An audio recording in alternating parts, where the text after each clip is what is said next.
Bismillah, alhamdulillah, salatu wassalam ala rasulillah. Welcome to another episode of Haqiqatjou, where we discuss religion and politics, the two least controversial subjects. As always, I'm your host, Daniel Haqiqatjou. And today we're going to recap and review the debacle, the debate that never happened, could never happen, with Othman bin FAROOQ. So this happened yesterday, and it was shocking. I'm still, not fully understanding what happened, but we're going to talk about it today. We're going to cover, what happened in the actual supposed debate, Othman's treachery, what I've been calling the ambush from the Mexican drug cartel. That's, just an inside joke if you know about Othman's colored history, in the Mexican drug cartel. And other things that happened on the stream. We're going to look at the reactions, the comments. This was a huge own goal from Othman bin FAROOQ. And, that's sad to see. That's something that's sad to see. And I'll explain why. We're also going to talk about this human shield that Othman used that really torpedoed the whole debate, sabotaged it. And who is this person that Othman brings onto his official channel of 1 million subscribers, promotes him as some kind of expert or someone who is able to speak on his behalf, basically. Who is this person?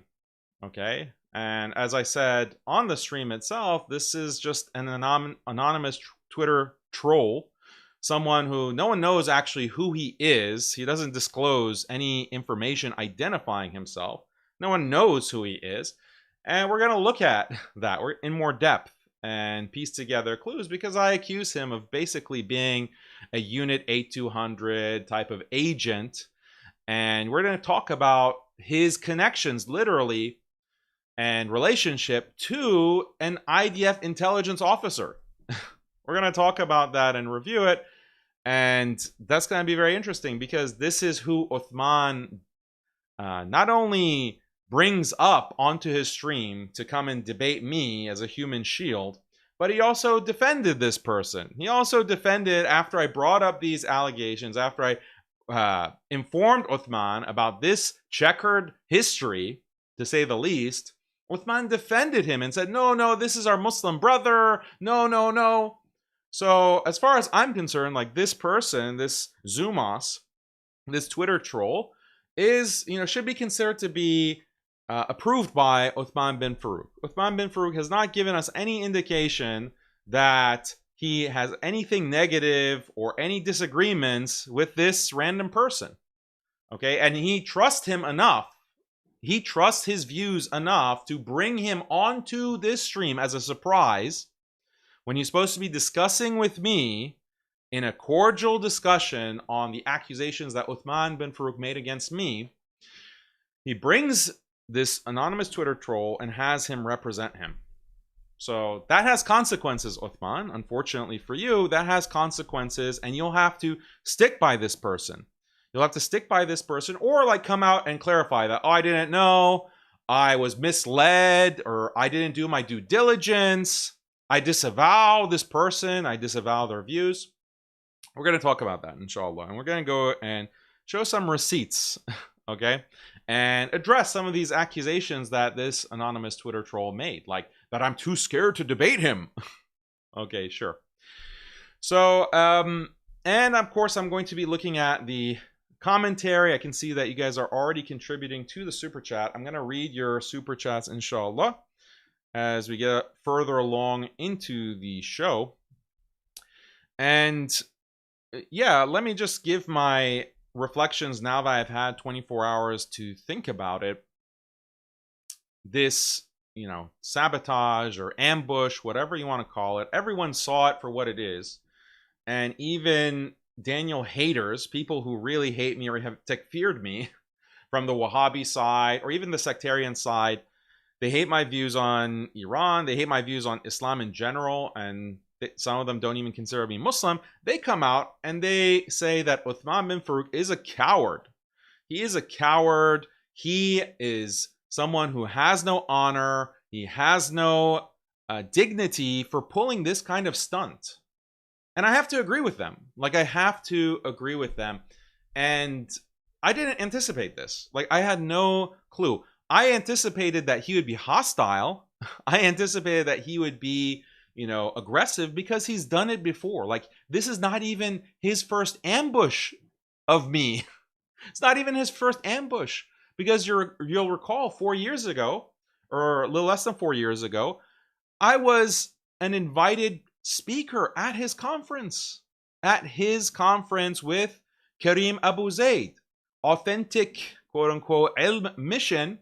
I was their invited speaker. I spoke on multiple workshops for them at their conference. And they, you know, really interrogated me multiple times. Okay. They interrogated me prior to the conference, after the conference, during the conference, because I was invited to 2 conferences. Okay. Not just one. It was multiple. One was in New Jersey, one was in Colorado. And they interrogated me, and they have to, you know, make sure that you can't have anyone speaking at the Authentic Ilm Mission conference. You can't just have a random anonymous person off of Twitter speaking at our conference. You have to be vetted. So they put all this kind of pressure on me, and they, you know, tried to humiliate me. Whether that was the intention of Karim Abu Zaid, I don't know. Whether it was the intention of Othman, I don't know.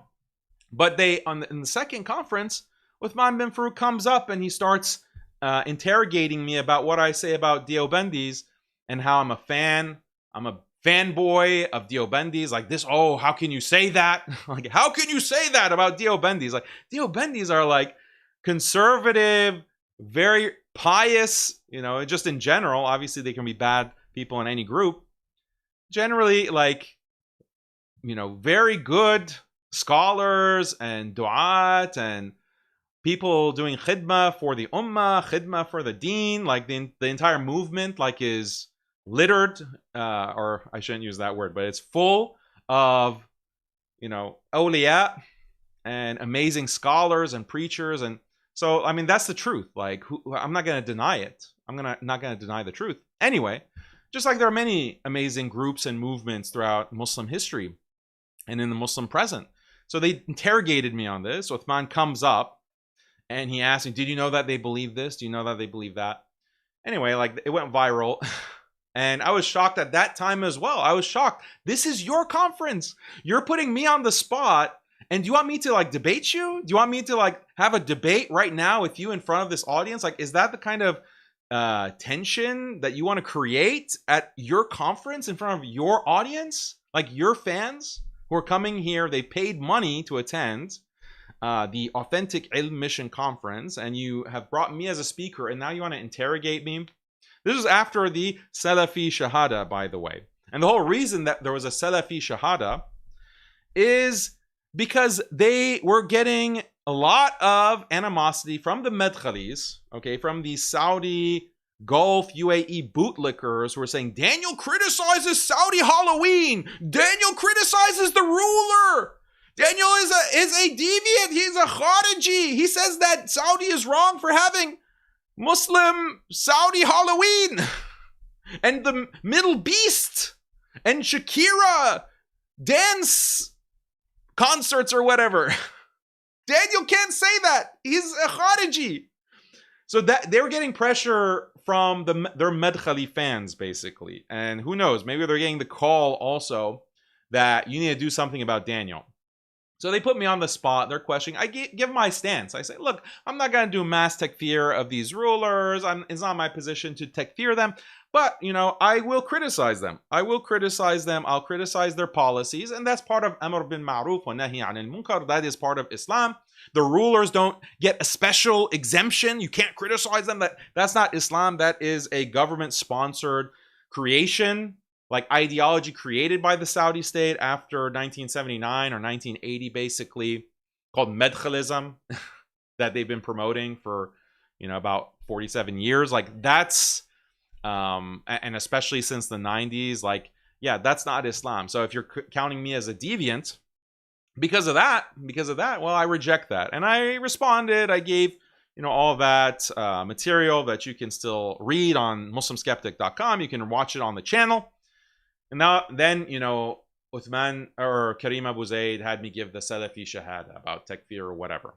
Anyway, then Uthman comes and he wants to interrogate me about Deobandism. This was an ambush. Okay, so you watched it. If you haven't watched it, you can find it very easily. But then he lied about it. Uthman later lied about it. He went on a podcast and sat, like a UK podcast, sitting with Dili Hussein, 5 Pillars, and Uthman says the whole thing was my idea. The whole thing, like I was the one who wanted Uthman to come and ask me. This is a falsity, blatant lie, bald-faced lie. Nothing, no such thing happened. I was not in communication even with him, during, like, before that point in that conference. And I actually was hurt by that. Like, they're giving me the cold shoulder. I'm invited to the conference and they're not even greeting me. They're not even, like, they don't care to. And that was the second conference. We already had done one. Anyway, so I had no communication. And then, like, I coordinated you to come and spout off your ignorance about Deobandism. No, that never happened. But he, he's sitting there in the chair across from Dili, okay, who, by the way, didn't question anything. Great journalist, by the way. He didn't question, he didn't verify. You just take the word of the person. You can just ask me if that's the case, if what he's saying is true. He didn't bother to do that. Dili doesn't do his due diligence when it comes to certain people. With others, he has a lot of due diligence and protection that he gives them, but not for me. So there you have Uthman sitting there with his sunglasses, sitting inside for some reason. I don't know, there was too much glare in his eyes, wearing his sunglasses. And he's saying that, oh yeah, Daniel, that's what he wanted. Daniel asked me to do that. Okay, this is a blatant lie. Anyway, so this is a recurring pattern. Ambush, lying about it, being dishonest, gaslighting people. This is his repeated pattern. And we're going to talk, about some of those details, because in this ambush stream, he accuses me of being a liar. He accuses me of lying about him, having this credential or having this title of Sheikh, Mufti. He accused me of being a liar when I point that out, that this is wrong. Like, you're our Muslim brother, okay? You're a Muslim brother, you're a da'iyah, and you do a great job talking to Muslim or non-Muslims in the park. Like, that is great service, dawah. People in the park need dawah. And thank you for doing that. And you do a good job. You stick to that and excel at that. But why do you have to have this sheikh title? Why do you have to have this mufti title? At least be honest about it. And look, I don't want to have to talk about Uthman like this. I really don't care about him to that extent to dedicate multiple streams now to talking about him. But look, he's chosen a side, and that's what's shocking. That's what's disappointing. I don't care. Like, there are so many people out there that are du'at who, are grifting, or they're putting out stuff that is wrong, that is harmful, and we can't call everything out. We can't just police every single thing that goes out. And sometimes it's not beneficial if the positive outweighs the negative. But when it comes to Uthman, what he's proven is that, no, there's a huge negative here. Because when he comes out and says that we are against pan-Islamic unity, we do not unite with Iran, we cannot unite with this group. When he comes out and says that, that does major damage, and it flags that he's chosen a side. He's chosen the sectarian side. He has chosen the side of inflaming animosity between Sunni and Shia at a time when we are being attacked en masse. Sunni and Shia being attacked in the Middle East, being genocided. And it started with the Palestinians in Gaza, and it's moved, has expanded to southern Lebanon. It's expanding to the West Bank. It's going to expand to Syria. It's already expanded to southern Syria and Iran. And it's just not going to stop. Like, it's not going to stop. The The Gaza treatment, have you seen, you know, we've seen like footage of Gaza throughout the past 2+ years, but some of the panoramic shots that are coming out now, I don't know if they're allowing like more video equipment or photo equipment in the Gaza Strip, but now you're getting panoramas and drone footage that shows just complete devastation. There's nothing that's left. And when you compare it to the previous photos of Gaza, how beautiful it was, despite being blockaded and sanctioned, how beautiful Gaza was, and the beautiful people, Palestinians of Gaza. And now that's all been wiped out. It looks like the moon. It looks like it's the moon, like a gray landscape, as if you've landed on the ruins of some ancient land, like on the moon, like on a distant planet. That's what Gaza looks like. That's what these Jews have done to the people of Gaza, to the Palestinians. And then you have the audacity, like that's what they want to do, as they've stated, as their officials have stated, that's what they want to do to the entire Middle East. That's what they want to do to Iran. That's what they want to do to Lebanon. They're actually starting that in Beirut and the other major Lebanese cities. That's what they want to do to Syria. That's what they want to do to Jordan. That's what they want to do to Egypt. That's their plan. They've been open about it. They've been open. And the American officials are rubber stamping that, approving that. Mike Huckabee, the U.S. ambassador to Israel, is saying they can take whatever they want. They can take whatever they want of the Middle East, of the Muslim lands. So at that moment, you come out and say that, and inflame the sectarianism, inflame Sunni Shia infighting. That's inexcusable. We do not excuse that. We do not allow that. This is a major violation. It is a major violation, and we have to come down on them. I've been coming down on them for over 2 years now. Okay? Because again, this is the call, not of me, this is the call of the Palestinians themselves. This is the call of many major Muslim scholars throughout the Muslim world, Sunni scholars. Because this is the need of the hour. Like, this is an existential crisis that we have. And I'm going to keep emphasizing this. I'm going to keep banging my fist on the table, demanding that we move beyond fighting, okay? Whether it's intra-Sunni or whether it's Sunni versus Shia or on the basis of nationalism, on the basis of ethnicity, whatever. This has to end. This has to end. The future of the Ummah depends on it, critically depends on it. And Othman, he's picked a side. So when you pick a side and you bring on one of the worst sectarians, one of the worst IDF-connected sectarians, this troll off of Twitter, you've really committed yourself to that. And when you glaze the UAE, you would want to attack the UAE on the one, or Iran on the one hand, and then glaze the UAE on the other. Everyone can see what's going on. Like, that's the red flag. Like, that's the calling card.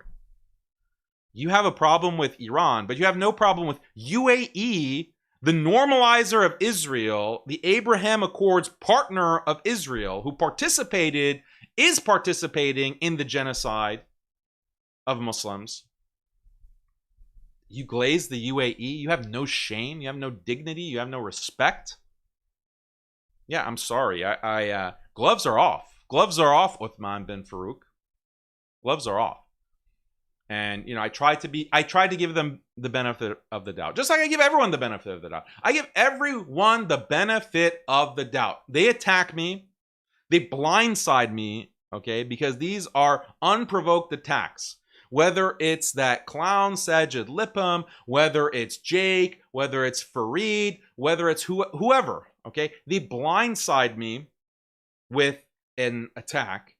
And I'm nice about it. I say, okay, look, maybe there's some misunderstanding. Go back and check the record. Go back and look at the initial statements I make about these people, about these Wahhabis. Because they're stabbing me in the back. Okay, maybe there's some misunderstanding. I give them that charity. Go check the record. Whether it's on Twitter or YouTube, you know, when Sajid came out and criticized me, I said, well, maybe we need to look into this. Like, maybe he has some points. Like, let's take some time to respond in a reasonable way. That was my initial response to Sajid. Same with Othman bin FAROOQ. He comes out, blindsides me, has a video, two-faced hypocrite. And it's, my picture there on his channel. And he goes off with his sectarian script straight from Tel Aviv, or maybe it's from Dubai. Oh, you're on this, you're on that. Okay, whatever. Let's talk about it.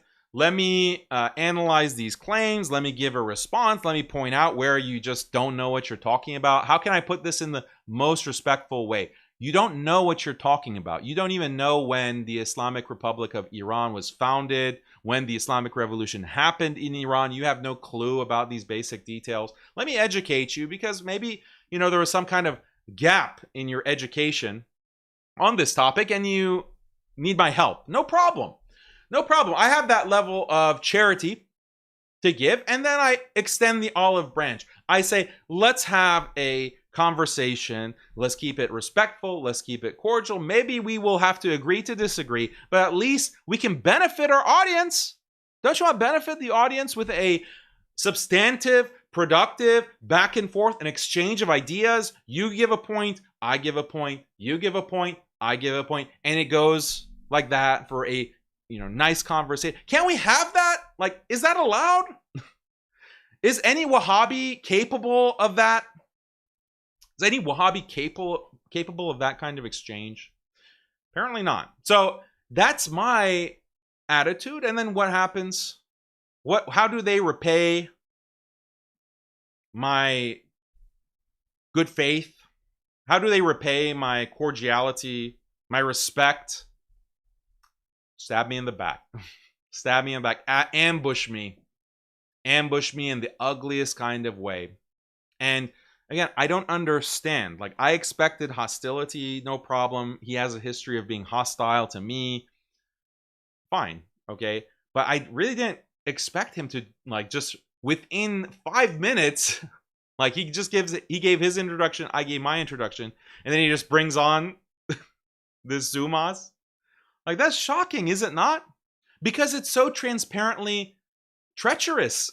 It's so obviously dishonorable.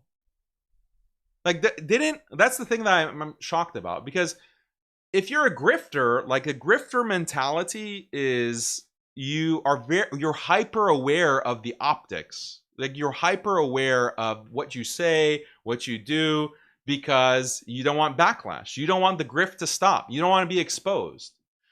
But Othman, he was planning this for an extended period of time, clearly. Zumas, okay, was building his presentation, 50 slides, whatever. He was, they had planned it. He wanted to join the stream, so he had time, he had days, weeks to think, how will my own audience see this? How will they interpret or understand this? That means that Othman has zero self-awareness. That's scary. That's scary. It's sad. And you can go to the comments. I've been posting comments. Others have been posting comments. Literally all of the comments, especially, before he started mass deleting them, all of the comments, the ones that had the top likes on his channel under the video, were against him. We're calling him out, saying he's disappointed, this is shocking, and saying, some of them specifically saying, I don't like Daniel. I do not like him. I do not agree with him, but this was a low move.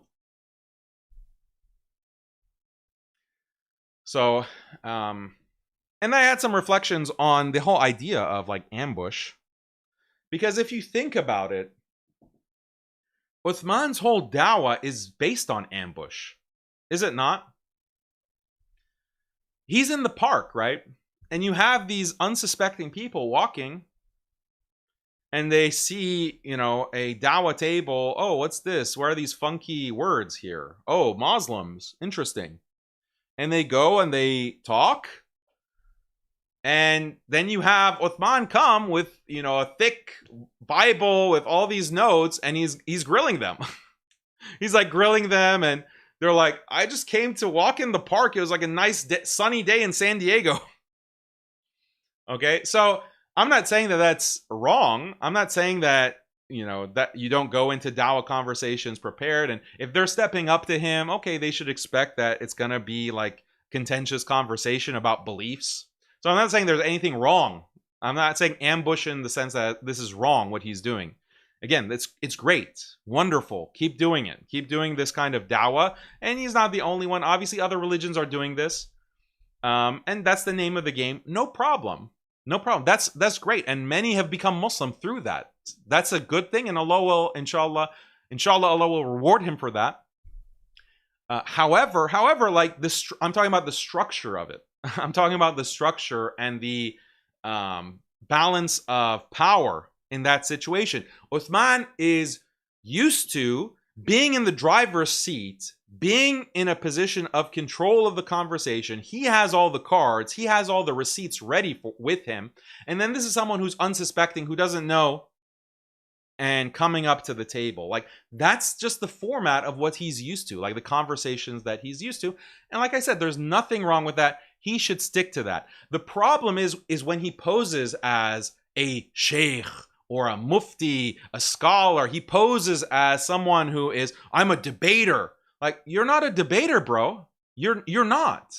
Like, there is no, as far as I know, maybe there's some kind of hidden video out there that I haven't come across where he does a formal debate, where he does a formal time debate with a moderator against another experienced debater. There's no example of that. The only example that comes close is that you had David Wood and a couple of other Christian apologists coming up to his table. Coming up to his table and then them talking. That's the only example. That's not like a moderated time debate. That's not a moderated, organized, official debate. That's the closest that he's gotten, like, in all of these years to anything like that. So don't pose as a debater. Don't pose as like... So, like, that's what he's comfortable with. So if there's a situation where, okay, Daniel is coming and he's opposing my position, he has to make it an ambush.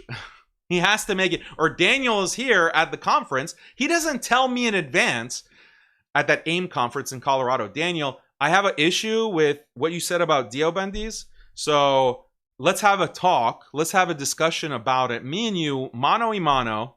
And we're going to talk about this Deobandi issue. And it's going to be at this time. And, what do you say to that? He doesn't do that. He just comes up randomly and invites himself, sits down and starts interrogating me. That's because that's the only thing that he can do. That's the only thing that he can do. So we just have to be honest. Like, we have to be honest about what Uthman's capabilities are, and he has to be honest about what his capabilities are, and stop presenting yourself as something that you're not. Be honest. That's all that we ask. That's all that we ask. And again, like, these Wahhabis, like, that's the problem. Like, are you not getting the picture? Like, isn't it shocking that Wahhabis cannot agree to a fair debate with me? Is it not shocking? Like, a fair, moderated debate. They don't allow it. Like Fareed, someone that I offered a debate where I only get like 10 minutes to talk, and he gets 2 hours or more, whatever he needs to talk. I only speak for 10 minutes. He speaks for 2 hours on the issue of, tasarruf fil kawn, wilaya takwiniya, etc. He rejected that. He rejected where so I'm like already disadvantaging myself to such an extent, and he still runs away from it. He still runs away from it. And others, like, this is the pattern. Jake, who has takfired me, he says I'm a mushrik, reviles me constantly. And Jake also, I have to force myself onto his live stream, right? And you saw that. I have to force myself because he made the mistake of having a call in where anyone can click on the StreamYard link and come into his backstage. And then I have forced myself. And then what does he do? He brings, again, all these human shields, one after the other, all these TikTok kids, children. Same thing that Uthman did. Same thing. Maybe not as bad because Jake didn't anticipate, there wasn't an anticipation that I would jump on the stream like that. So Jake gets credit for that, whereas Othman was planning like this sneak attack, this ambush. He was like coordinating it in advance with Zumas. But Jake, also brings up these human shields. Now, to be fair to Jake, I want to be absolutely fair, and I want to give Jake credit on a number of issues. Okay. Number one, Jake in that live stream was like almost 8 hours. He had cleared out the riffraff eventually. He cleared them out, got rid of the human shields. It took like 4 hours, 3 or 4 hours for him to do that, but he eventually did it. And he talked to me mano a mano. He gets credit for that. Uthman couldn't do that. Okay, Uthman couldn't do that. Number two, Jake is actually a debater. Jake actually does do these formal, moderated time debates. He gets credit to that, and I give him his props. Like, I'm an honest person. Number three, Jake is actually a researcher. Jake can actually do research. He actually reads a lot of these books. He goes into the depths of Christian history and Trinitarianism. He does original research. Okay, he's right. Like, he loves to toot his own horn about that. He loves to, tell everyone how he's the best and he's had such amazing contributions. So I'm not going to praise him to that extent, learn my lesson, but he does do something that Uthman is not able to do, apparently. Okay, so that's the third point. And then the fourth point, eventually Jake did agree to debate me with a formal structure, moderated, and it was like an 8-hour debate. And Jake actually did that. So I mocked him for 2 years. I mocked Jake for 2 years for running away from my debate, but then he actually came and did it. And he did it like in very difficult circumstances, because he didn't know. Like, this was in Houston. He happened to be coming to town for DebateCon, modern day debates, and he was there. He said, "Why don't we do the debate while you're in town in person?" I organized everything. He didn't know the details. Okay, he didn't know if I was going to ambush him. I was going to do some kind of trick. He didn't know. He didn't have, I told him, like, it'll be fair and everything, but why should he trust me? Like, but he came. He came, and he was on time, and we did the debate, and it was recorded. Alhamdulillah, that's it. It's on the record. Okay, and you can go watch that. But the point is that he did it. So I'll give Jake the props for that. And he did it, by the way, like, let me be absolutely fair with him. And I might regret it, because he's probably going to play this and say that, "See, you said I was the greatest debater in the world." No, I'm not saying that, Jake. I'm saying Jake came and debated me for 8 hours after like having this long debate conference where he's debating like multiple Christians. So, and he had he was traveling to another city, to Dallas, like the following day or the following few days, to do more debates with a bunch of other Christians. So he had a packed schedule. It's difficult to prepare for a debate. It's not easy. So he did that. So I give him his props. So Jake, don't take this out of context and say that I'm saying something that I'm not. Okay, I'm just giving you your props. So that's to contrast someone like a Wahhabi like Jake versus a Wahhabi like Uthman. Okay, and unfortunately, like, you have to give him that label now. We have to call him Wahhabi Uthman because, first of all, he comes out as a Madkhali. He comes out as a Madkhali. He exposes himself as a Madkhali and says he's not gonna criticize the rulers, and he refuses to condemn the UAE for anything or say one negative thing about them. So, yeah, it's Madkhali Wahhabi Uthman. Okay, Uthman bin Madkhali. Anyway, so I just wanted to clear up that context, and Jake has come out, by the way, and condemned Uthman, called him a coward. So even the Wahhabis see Uthman as a liability. Like, this is embarrassing, even from their perspective. And I'll show you the receipts of that. But one other reflection, because people are wondering, well, why is Uthman doing this now? Like, why is he coming out and slamming Iran, pan-Islamic unity, and specifically attacking me? Uthman has cultivated a image of neutrality as far as like the other du'at are concerned.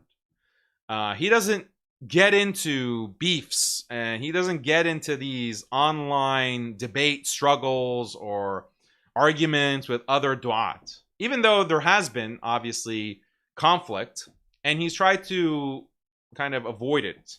So when he went to the UK infamously like 5 or 6 years ago, and he started like meeting up with a bunch of medkhalis, like dawah men and others, and he started like slamming Imam Nawawi and other ulama and Ash'aris and Maturidis, or what he calls Matrudis. There was a lot of beef. There was a lot of animosity. You had a lot of UK individuals, du'at and imams, calling out Othman bin FAROOQ, really attacking him. Like, why do you call yourself sheikh? Why do you call yourself, who are you to like look down upon Imam Nawawi or like question the aqidah of any of these great ulama and say Ash'ari this, Maturidi that? Like, who are you? You can't even pronounce Maturidi correctly. Yet you're like criticizing the aqidah. So he got like a lot of that backlash, and I think he learned a lesson that he can't like withstand. He can't like withstand that kind of pressure because his image is like a carefully crafted image of credibility and authority as a sheikh and a mufti. That's how he brands himself, as a sheikh. Sheikh Othman, Sheikh Othman, Sheikh Othman. All of his videos, that's what he's referred to as. He doesn't, that's his material, that's his channel. He doesn't change the titles like and be like modest. Like, imagine if all of MuslimSkeptic is like Sheikh Daniel, Sheikh Daniel, Sheikh Daniel, and then someone asks me, "Oh, so you claim to be a sheikh, huh?" I say, no. I don't literally type the titles of my videos. No, someone else does that. My son does that. My son does it. I don't do it. So I'm just a beginning student of knowledge. Like, imagine like the level of gaslighting that you'd have to use to justify that. That's what he did. That's what he does.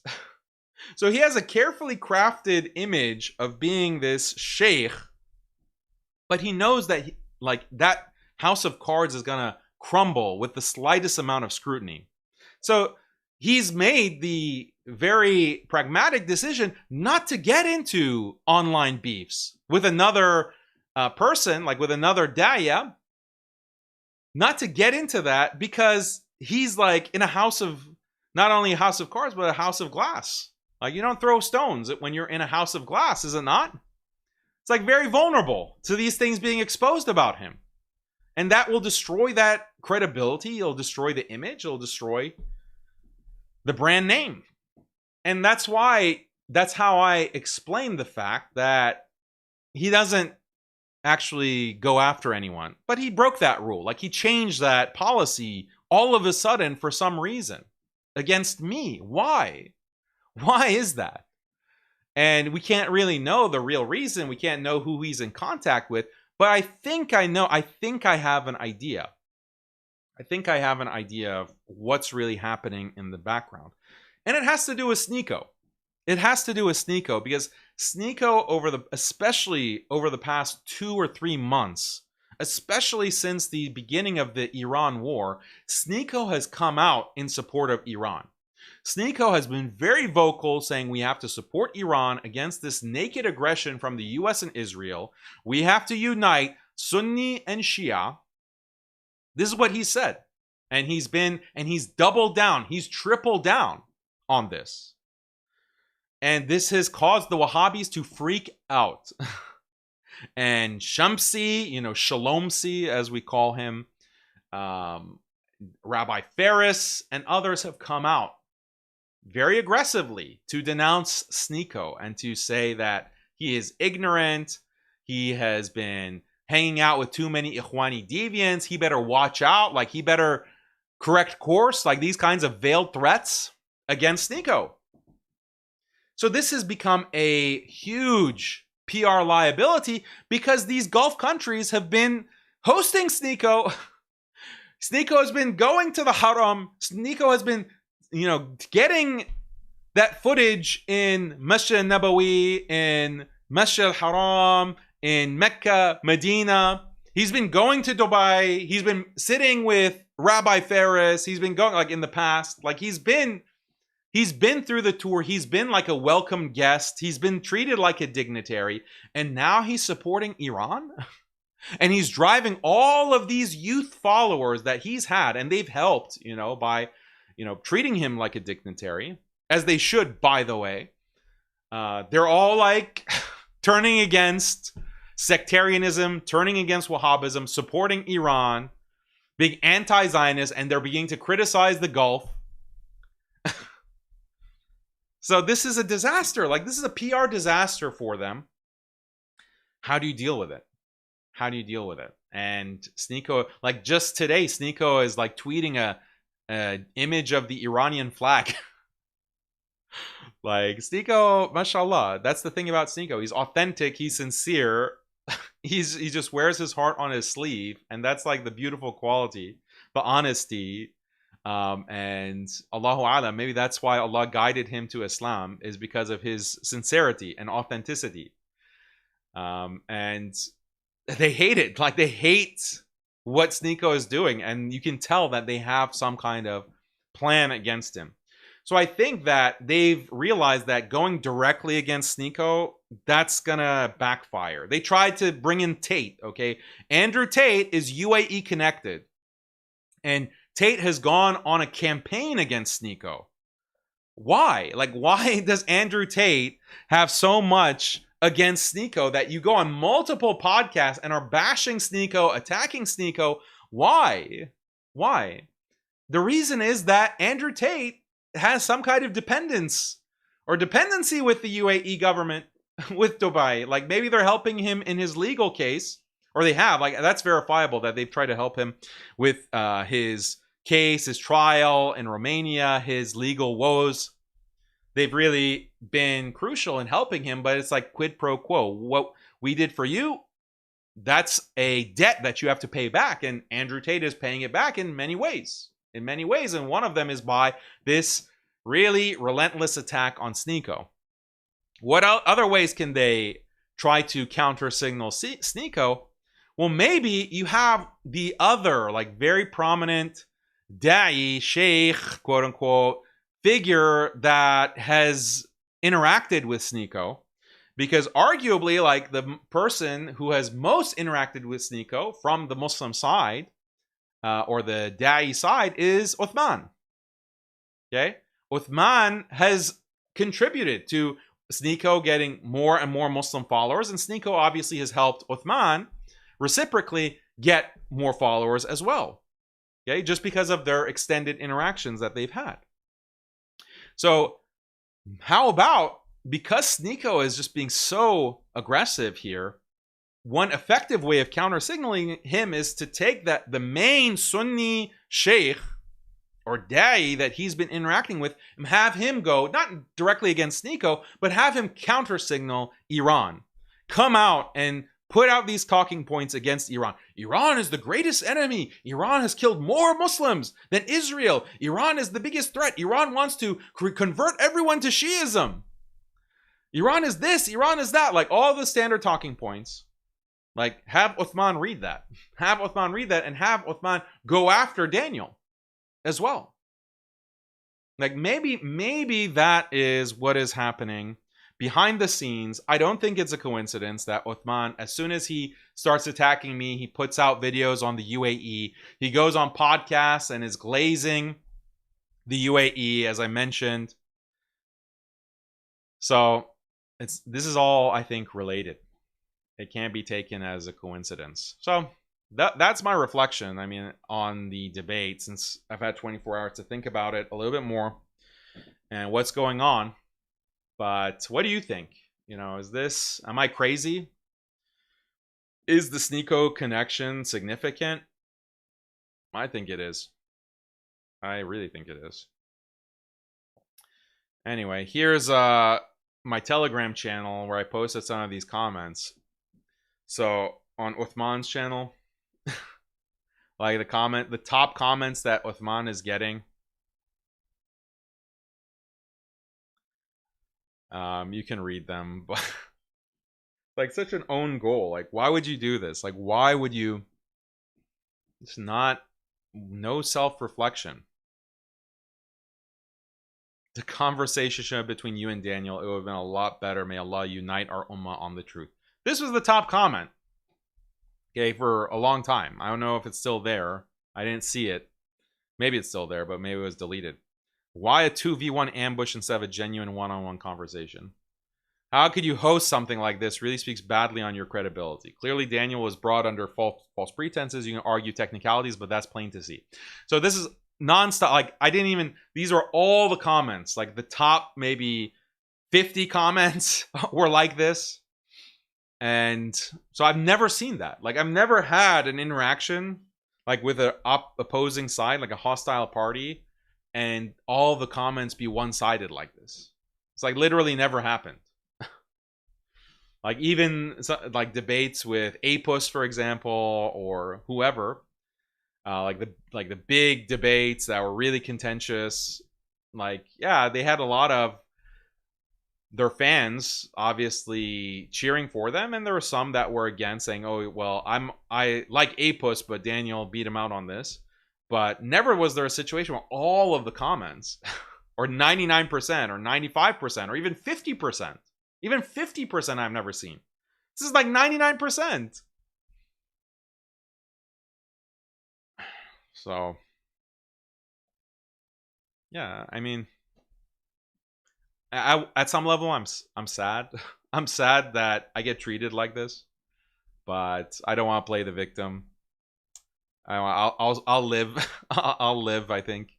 But it's a consolation that people, alhamdulillah, they see through it, because it's not always the case. Like, people could have said, "Oh, well, Daniel, look at Daniel running," or "Daniel this and that." They could have, like, but even people, again, who dislike me, they could see that this was a treacherous attempt at an ambush. Can you condemn the UAE?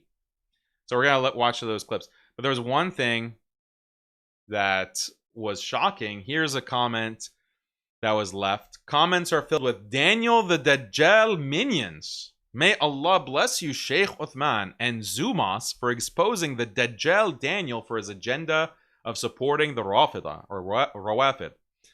Hearted by the official channel, Othman bin FAROOQ. Was this Othman bin FAROOQ, or was it? Oh no, it was someone else on my team. Oh no.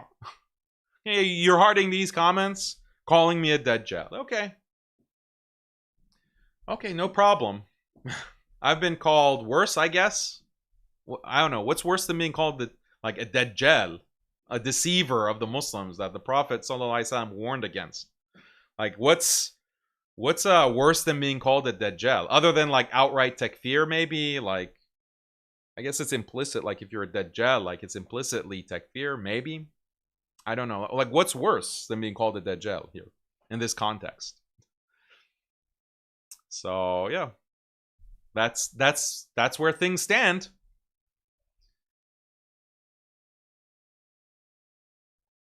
Yeah, I'm not a follower of Daniel nor agree with his takes, but Othman, it was very low of you. This whole live is so stupid. I could have given each other the chance at least 1 hour to speak together, find common ground, then ask Daniel to bring Zumas after introducing him, and let both opposition have time to debate, since Zumas didn't come for a discussion rather than a debate, even though I agree with Zumas about what Iran and the Shia did to Syrians. For me, he looked so bad, and you too, Othman, you look so bad. So this guy, like, agrees with Zumas. Like, this guy agrees. Like, he looks like he's a hardcore Syrian nationalist. even he's like coming out and saying you guys look bad.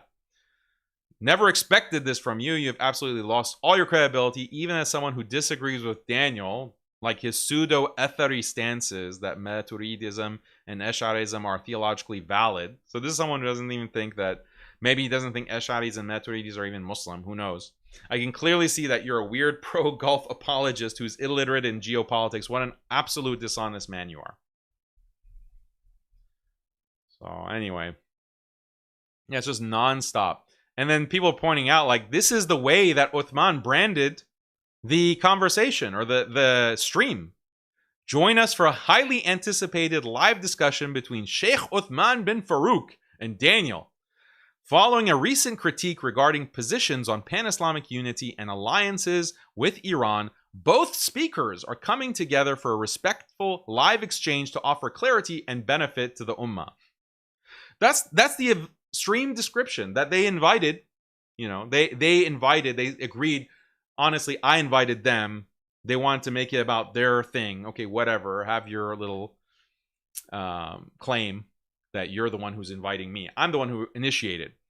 Point being that it's being described online as an exchange between me and him.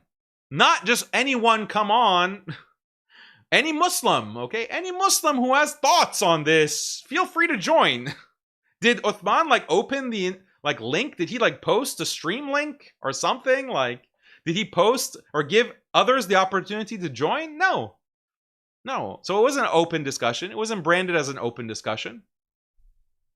And this is the like literally the stream description. Both, both speakers are coming together. Okay. Apparently there was a third party. The meme about the myth of consent. The myth of consent. The myth of a consensual dialogue between me and a Wahhabi. And then it's like some sectarian on the sidelines. Isn't there someone you forgot to ask?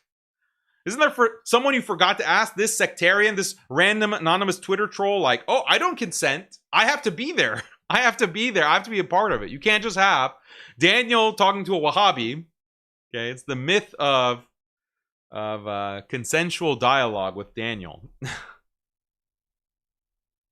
When Othman was in the cartel, did they use human shields too?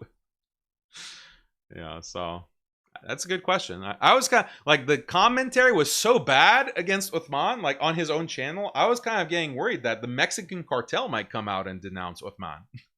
The Mexican cartel might be like, okay, we kill people and we peddle drugs and we peddle all kinds of terrorism and we terrorize Mexico. But this ambush, this goes way too far. Even we can't stand with this. Like, I was half expecting the Mexican cartel to come out and say something against Othman. Like, whoa there, Othman. Like, even we have our lines. Like, even we have a code of honor. There's honor among thieves. Like, you're bringing shame to our name. You're bringing shame to the Mexican cartel's name. Stop talking about it. Stop claiming that you are one of us. We disavow Othman. We disavow. The Mexican cartel is going to come out and disavow Othman for his dishonest tactics. I think that's going to happen next. So, Knowledge North, there's another Medkhali Wahhabi. I'm no fan of either of you gentlemen. Oh, thanks for calling me a gentleman. Appreciate that. But Othman FAROOQ's sneaky, underhanded behavior has to be called out for what it is. It's not like this is the first time he's pulled such a stunt either. The da'i who defaults to deceit and cares nothing for integrity is worse than worthless. He's a net harm to Project Islam. I have to agree. Like, I have to agree. If you don't have honesty, if you don't have integrity, and you do these stunts, you do these tactics, it makes Islam look bad. Like, it makes Islam look bad. And Knowledge North is referring to other things. He's not just referring to me. He's referring to the way that Othman has done other things in his history. And I'm not going to get into those details for now. Maybe we will in the future. We'll just see. We'll just see if that's necessary. But there's a pattern of behavior here with Othman. And I think it is getting to the point where this is a net harm. Even beyond his sectarianism, his medkhalism, refusing to condemn the UAE for Israeli normalization, Hindu temples, etc. Like, even beyond that, like, it's gonna eventually, your reputation is gonna catch up with you. And it reminds me of the ayah in Surah Muhammad, verse 29, where Allah is saying, do those in whose hearts is a disease think that Allah would never expose their hatred? That's what Allah says in Surah Muhammad. And subhanAllah, like, this is a warning for all of us, actually. This is a warning that you think that something is buried in your heart and that no one knows about it, no one can see it, and you feel safe, you feel protected. And some people grift on the basis of that. They show one face to the people and another face behind closed doors. But do you think that when you have a disease in your heart, Allah will not expose that? And it was interesting. Before the stream started, yesterday with Othman, there was this question, a super chat about what I think about tasawwuf. And this is the importance of tasawwuf. Which is purifying yourself spiritually, getting rid of diseases of the heart. It's that you have a disease of the heart. If you don't address that, first of all, you're threatening your akhirah. You're threatening, just like any kind of sin that you commit and you don't repent for. The sins of the heart, the disease of the heart, are just as dangerous, if not more dangerous. If not more dangerous. But even beyond that, you're going to get exposed. Allah will expose you in this life. So if you're not afraid of being exposed in the akhirah and being judged by Allah in the akhirah, are you not afraid of Allah in this life exposing you? So this is like a warning to everyone. Like, this is a warning to all Muslims, to all believers.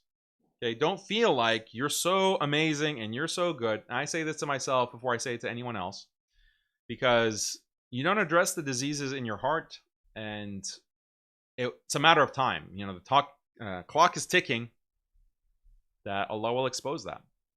So may Allah protect us. May Allah forgive us for our shortcomings. May Allah make our exterior match our interior.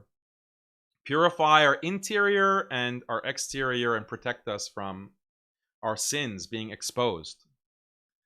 This is a dua that we should all make. So yeah, I mean, it's ironic. Like the thumbnail for Othman's first hit on me was two-faced hypocrite. Interesting. And then his thumbnail for the stream, the ambush stream, was big expose. Things are gonna get exposed. Interesting, right? And it was about like authentic or deception, sincere or deception, or something like that. What was it? Unity or deception. Okay, two-faced, being two-faced. It's very interesting, right? So may Allah protect us. And there was a weird few hours there where this was the pinned comment by Uthman's channel. Honesty and being straightforward are key elements to have a fruitful discussion. Pretending the discussion is a 1v1 and then some other internet person shows up with weird slides. The viewers have no clue who he is, what his credentials are, what he does, and he just turns the discussion vile. It's just shameful. I expected different things from Othman. So that was the pinned comment. So was it like a misclick? They were like trying to, you know, pin some other comment and they mistakenly pinned this, or they just didn't read through it. Maybe they thought honesty and being straightforward, like this was going to be against Daniel. They just read the first sentence and they didn't go past that. They pinned it. Or maybe there's like mutiny. Maybe there's like at One Message Foundation, like maybe there's some kind of mutiny within the ranks and they pinned this comment. Uthman FAROOQ becoming a PhD expert in geopolitics when he's criticizing Iran versus Uthman FAROOQ when he's asked to condemn the UAE for allying with Israel. Now here's Jake coming out. Uthman bin FAROOQ is a coward. So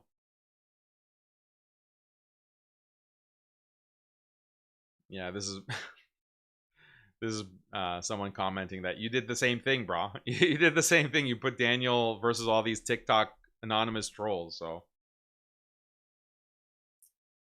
oh, this is a class that is starting, like a weekly halaqah with Sheikh Hassan al-Katani. Mashallah, he's a very good sheikh. I've interviewed him a couple of times on the channel.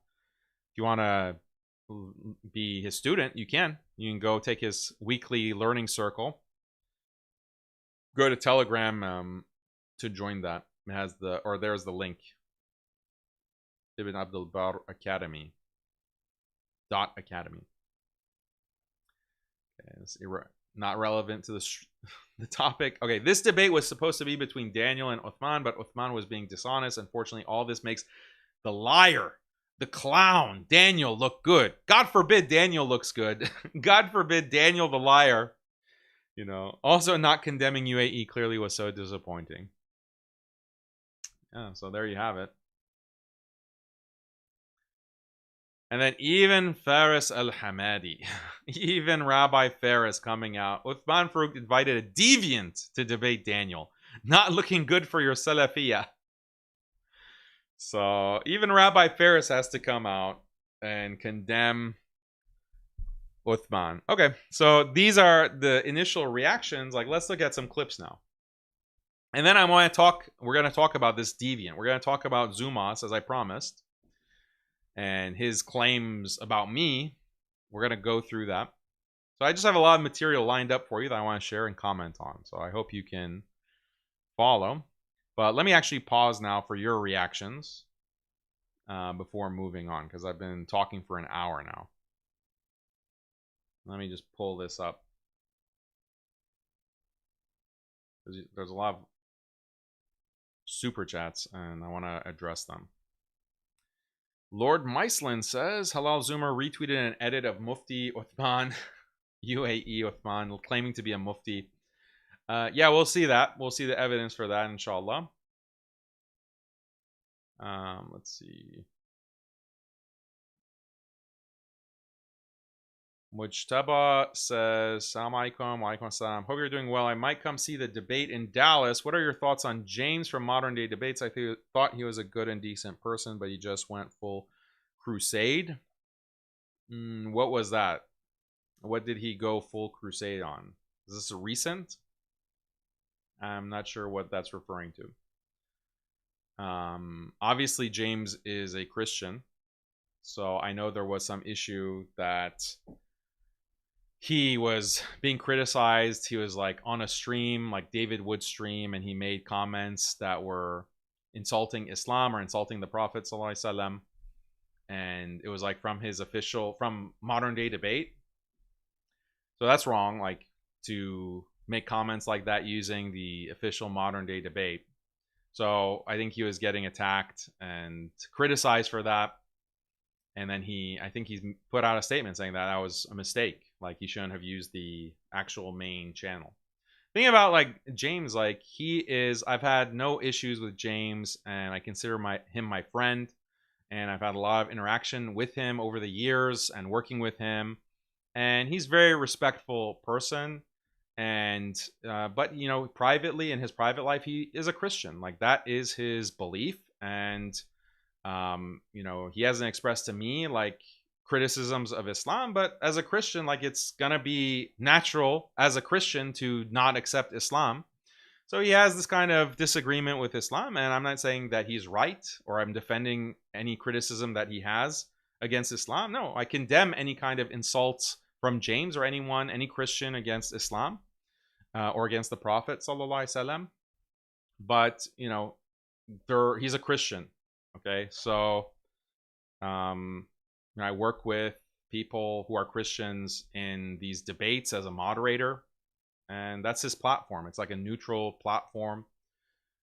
He could be an atheist, he could be a Christian, he could be whatever, and his role is just as a debate platform to moderate debates. And as far as that's been concerned, he's been fair to me, and I think he's been fair to other Muslims as well that have gone on his platform. So I don't have any complaints about that.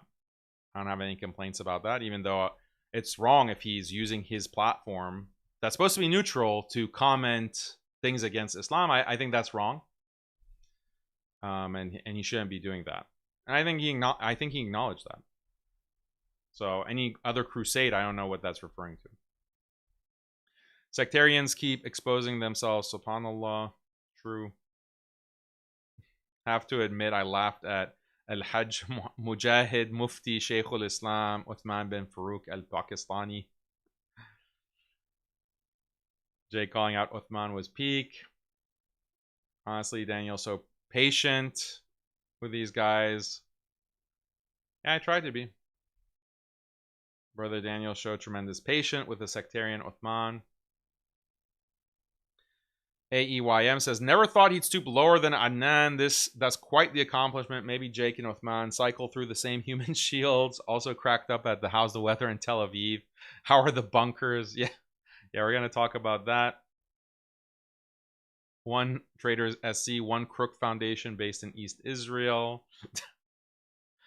So, yeah, I mean, this is the thing. Like, if you're going to go to bat for the UAE and glaze them, Othman, then don't be surprised when you're criticized like this.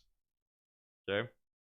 when people are criticizing you. These are just comments that people are making, just like, oh, the opinions of Muslims. You want to hear the opinions of the Muslims. That's why you have this random Twitter troll come up and give a 45-minute presentation. It's just a Muslim, have husn dhan.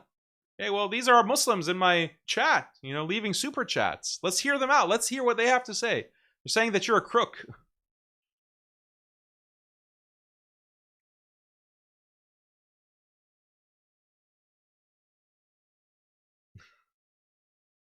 I'm not gonna read comments that are too exaggerating in praise.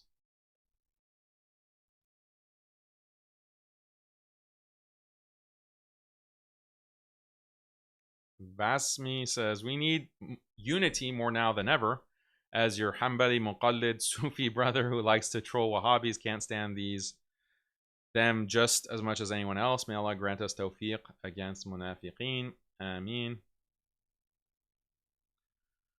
Okay, like, yeah, this is the exaggerate. I give bay'ah to brother Daniel as Caliph. Okay, yeah, don't do that. You don't want me as Caliph, trust me. Let's see.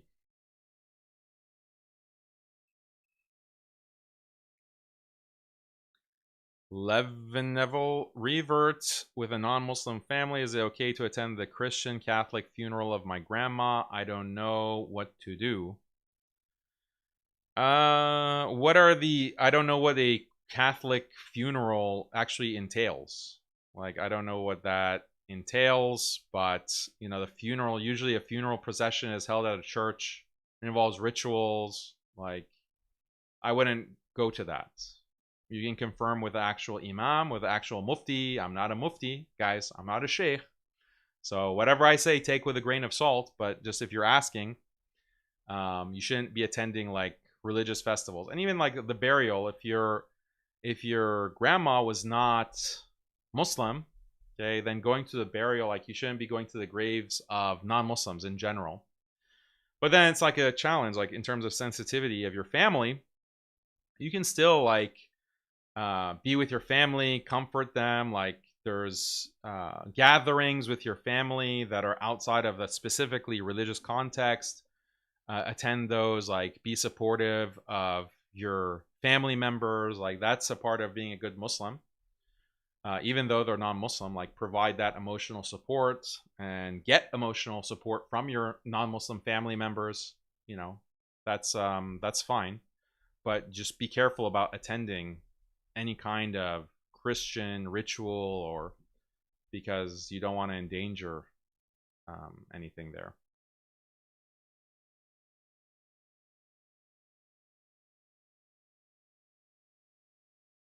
Amir says, we're arguing about if we can trust Iran, and meanwhile Muslims are getting slaughtered in Palestine, Lebanon, and Iran, and none of the Gulf countries are stopping it.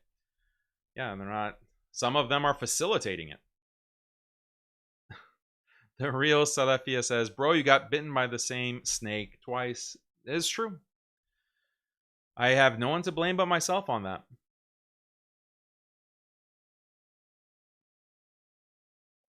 Atta Custom Painting says, Assalamu alaikum, akhi. Crazy when wannabe gangster thug, now super Salafist, Othman says, unite on Tawheed, but prances around with his San Diego Padres hat, which literally translates to St. James Priests. Crazy.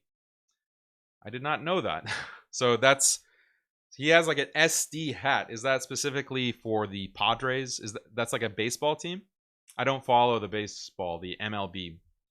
I only know the Houston Astros. I know the Houston Astros, the New York Yankees, the Boston Red Sox, Chicago White Sox. I know because Jordan retired and joined the White Sox in Chicago. That's what other? Texas Rangers. I know them. Who else? But San Diego Padres, is that the Padre? Doesn't that mean father? Like, it's like a religious father, or is it the San Diego Fathers? Interesting name for a baseball team. So that's where he's wearing his. Oh wait, San Diego. What San Diego means, like Saint Diego. So that's just the city name. We can't blame him for wearing San Diego stuff. Or is it like specifically? I don't know what you're talking about. I'm not sure I follow because I'm just not aware of the sports teams, I guess. But yeah, it's interesting. Vasme says, yes, brother, Deobandis are the most based brothers at the moment, mashallah. Yeah, a lot of them are, but let's be honest, some of these Deobandis are sectarian as well. So they're attacking me just as much as the Wahhabis, by the way. So let's be fair. It's not, like I mentioned, and when I was talking about Deobandis, it's not all roses and rainbows. Muslim Boogeyman says, I nominate Sheikh Sunglasses from the One Medkhali Foundation for the most neutral moderator. Yeah, he was very neutral, I have to say. Amir says, is it Amiri or Amiri saw? I have to belabor this point. These debates need to start with saying the Gulf countries we are supposed to trust are doing nothing at all, and Iran, who we can't trust, is doing something. They just can't have like that acknowledgement. Like, and anytime I tried, you saw in the conversation, quote unquote, I try to make this point, I get shouted down. How can Muslims still go to UAE as tourists, as son of Al-Andalus? True. Iron Bro says, I hope Sneo severs all ties with Othman and AIM. That would be smart. That would be smart. I mean, I know that Sneo does not, he does not condone this type of behavior, snake behavior. I mean, this is the kind of snake behavior that they try to use on Sneo himself. Okay, let's get back to the presentation, and I'll continue to read the super chats later, because we have a lot to get through. I don't want this to become another like 4-hour stream. But you know me, just a big yapper. Okay, so let's look at some of these clips, because we should like look at and react to what actually took place.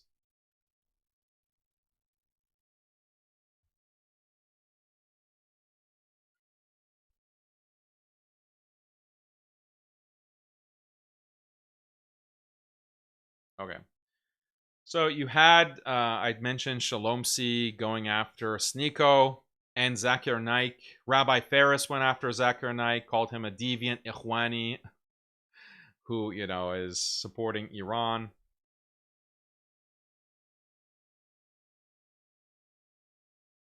Okay, so let's watch this. If unity is good, why can't we have unity for Muslims? 100%. We want unity for Muslims, but never accepting shirk and kufr, is Hindu I got some temples in the earbuds UAE shirk and kufr? to use, but I couldn't sync them properly with the computer, with the desktop, so I have to use these wired ones for now. Can't answer a single question. Is the UAE as a country if unity is good, Sorry, this was playing the whole time.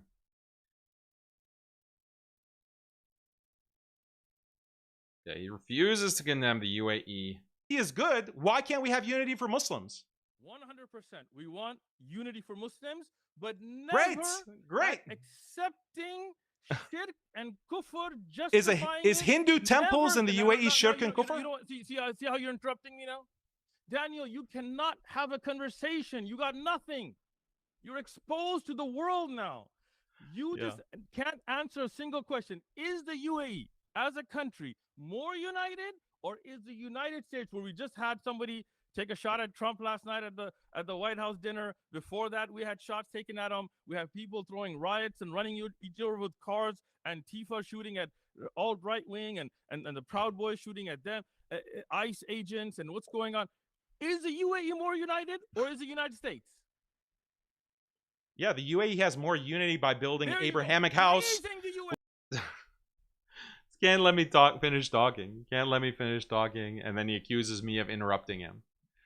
So yeah, this is shocking. He's like praising the UAE. That's why I called out, like, you're praising the UAE for low crime rates and unity. Like you said, like they're more united. So it's great for the UAE to be united. That's something positive, but Muslims can't be united. Dubai, okay, and he was talking, I think, to a non-Muslim in this podcast. Okay, we can bring that up. Just give me a second. Okay, it was like a recent podcast. So you get more context into this.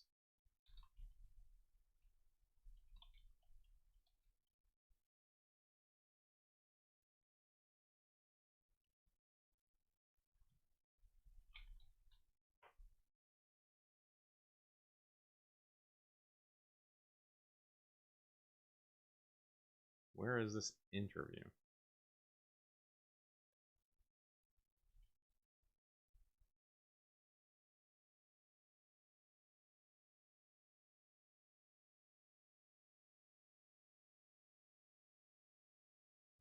Ah, so annoying. Sorry.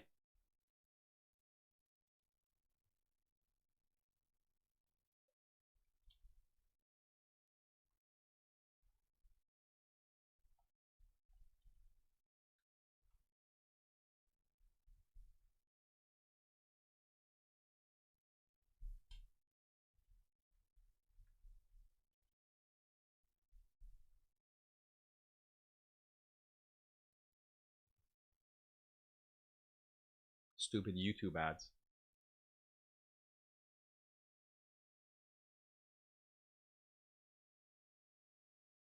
Okay, Canyon Mims. This was the...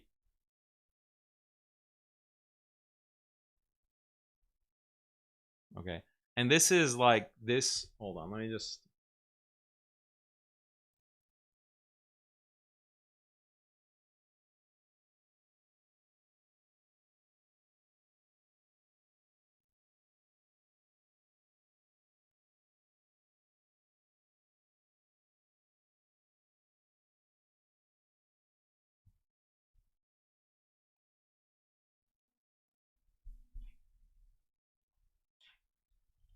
This is the video, okay? If you want to go watch it. He did like a podcast with this guy, Crispy, or Canyon Mims, sorry. Canyon Mims, and here's the...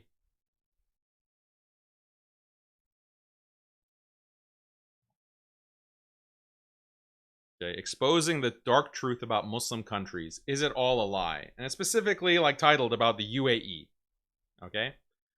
So he might claim that, oh, I didn't set the title. I didn't put an MBZ's face on there. Okay, whatever. But then this is what it actually is. So hold on, let me pull this up.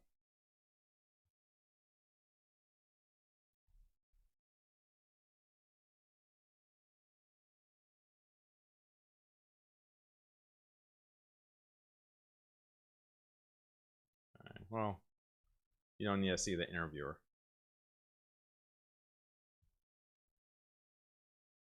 Don't go here at night. And, I was, in definitely safer. I mean, is much higher in Qatar than in the US or in the UK. And even if you take smaller countries, you will find that it's not a Muslim Christian issue.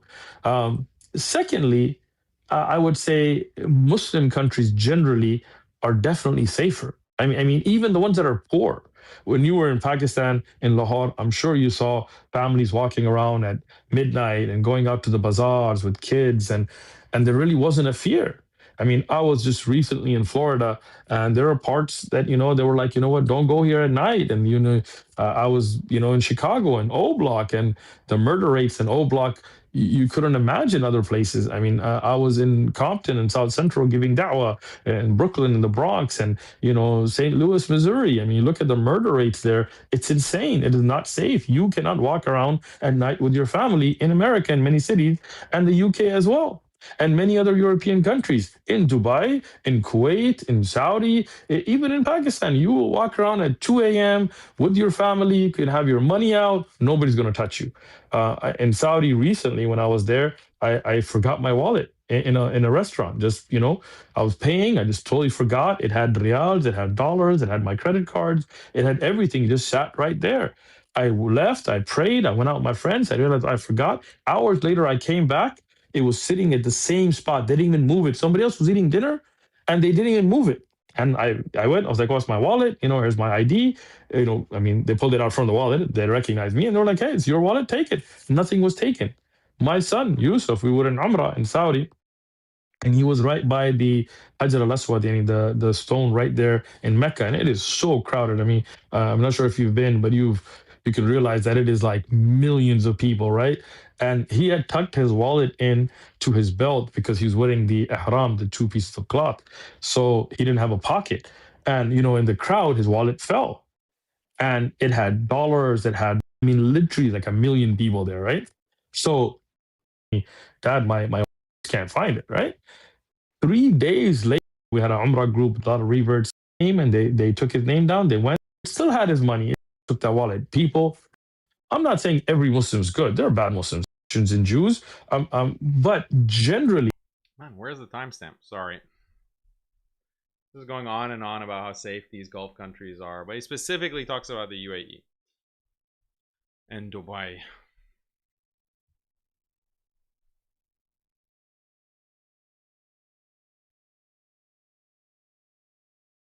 Oh, it's right at the beginning. That's why I messed up. Okay.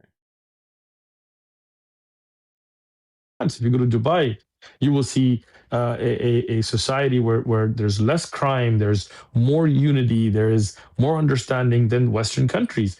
In fact, you know, there's less crime, there's more unity, and there's more understanding. These are values that you have, Uthman? Like values of unity? What does that mean? Like, how is unity a value for Dubai, for the UAE, but it's not a value for the entire Ummah to have unity? Because if you mean unity in Dubai, like, are you saying like unity between Muslims and non-Muslims? Okay, you're talking to someone, Canyon Mims. I don't know if this is a Muslim. He seems like he's a non-Muslim. You can see him there. Okay, he seems like a non-Muslim. You're talking about the virtues of unity with a non-Muslim. Like, you're referring to Muslims and non-Muslims, right? In Dubai, there's good unity there that we should be put as a positive for the UAE. But for Muslims to be unified, for Muslims to stand together, no, we can only unify on Tawheed, and Tawheed as Ibn Abdul Wahhab defines it. That's why Othman bin FAROOQ, he's never going to unite, as he made very clear, with Deobandis. Okay, he's never going to unite with other Sunnis who are not accepting Tawheed as defined by Ibn Abdul Wahhab. That's why he doesn't allow other groups, other Sunni groups like Deobandis to actually speak at his conference, the AIM conference. So anyway, but unity for Dubai is good. Unity for Dubai is something that's very positive, apparently. Okay, let's go back to Twitter.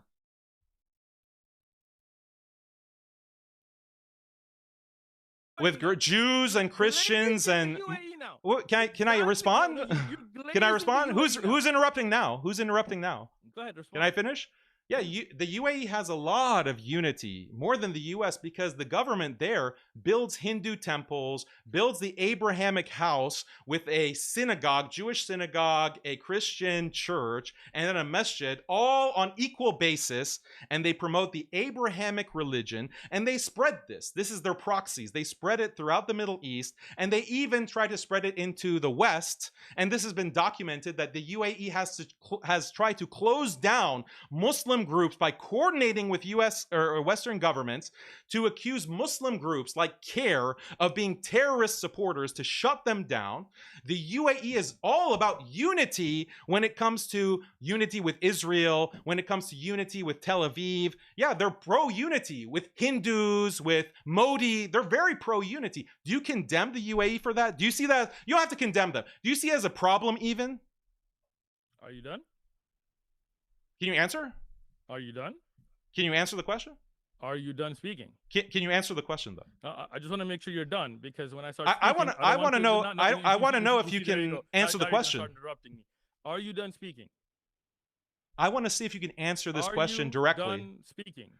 Do you support Hindu temples? Yes or no? Like these are park tactics. Like this is how you debate someone in the park. Like this is how you debate someone that you just like some old man, you know, has one foot in the grave and is just trying to get some sunlight, you know, before he goes back to his senior living facility. Just goes to the park in San Diego. Like this is the kind of tactic that works well with someone like that, you know, in Balboa Park or wherever.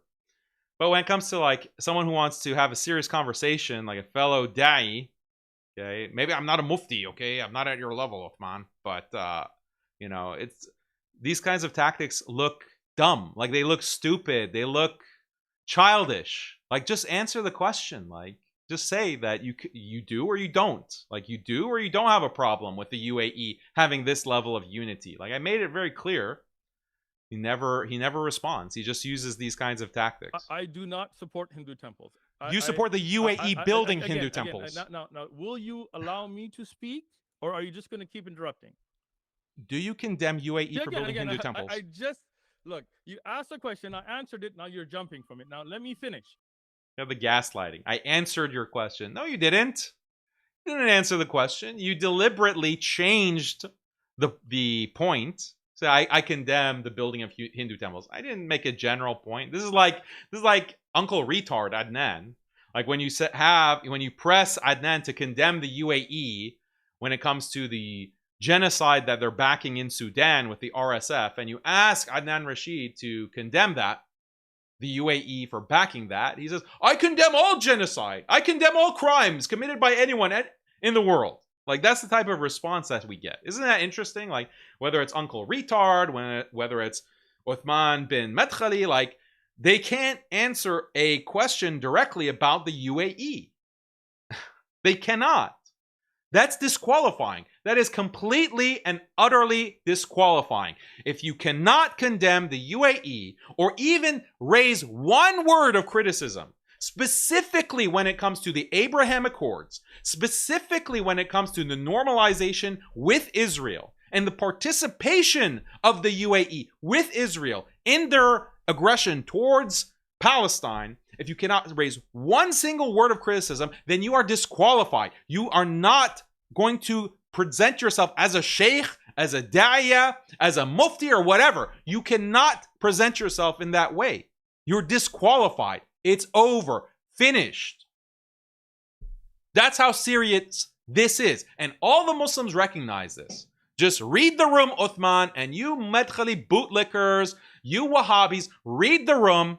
If you are not going to condemn the UAE for literally normalizing diplomatically, economically, militarily with Israel, then there's no conversation to be had with you. You have basically outed yourself as a shill. You have outed yourself as bought and paid for, a proxy of Tel Aviv. That is your calling card now. It's clear as day.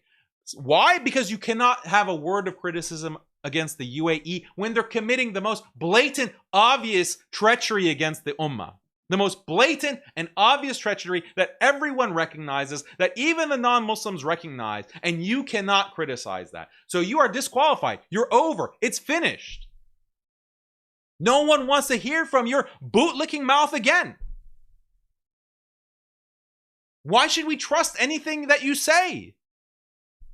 How can we trust that what you're saying is actually representative of Islam, as opposed to a script that you've been given from the UAE? This is disqualifying. And I would say that about any country. I would say that about any country. If you cannot put a word of criticism about Iran, for example, you can't criticize Iran.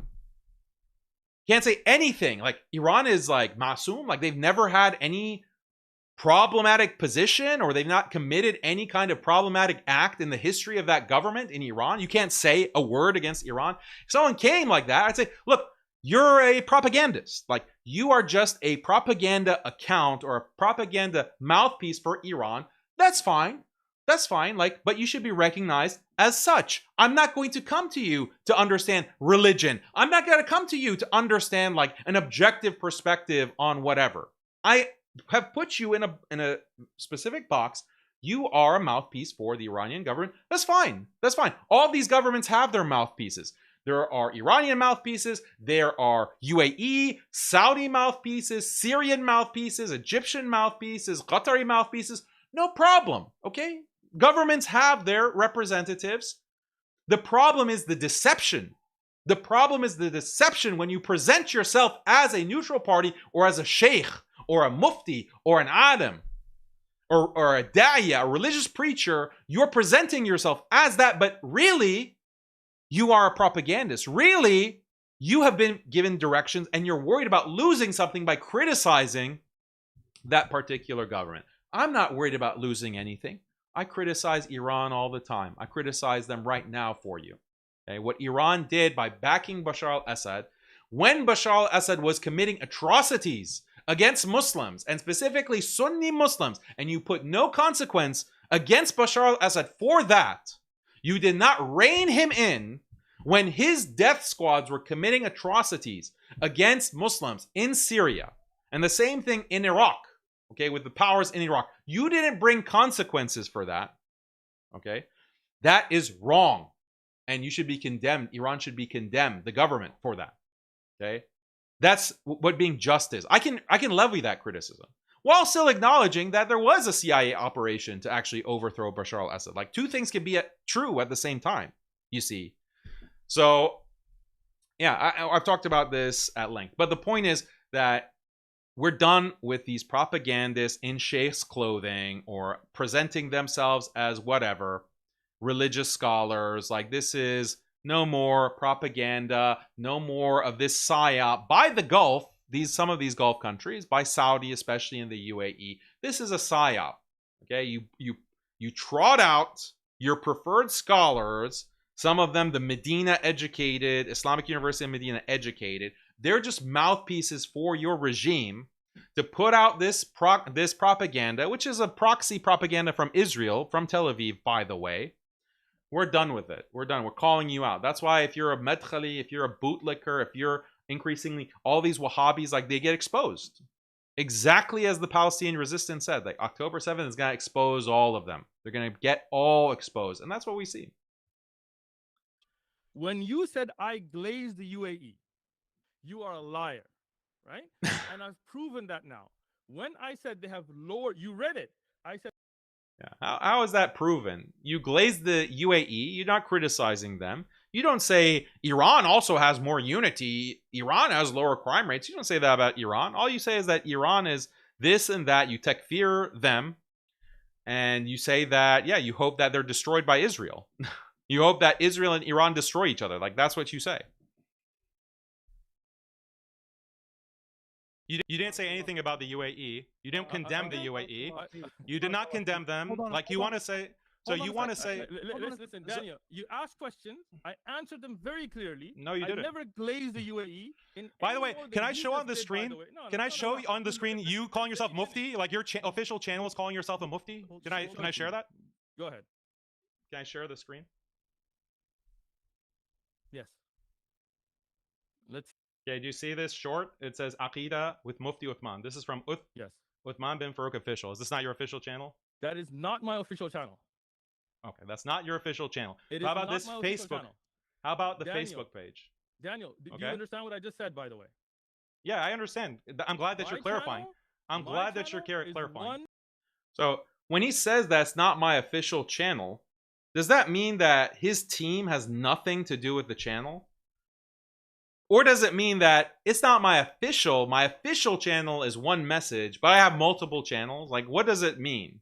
If he means like you have no contact, then why is there an official channel that's posing as you? And you're not like correcting this or taking this down? Okay, so this is just a side point. Message Foundation.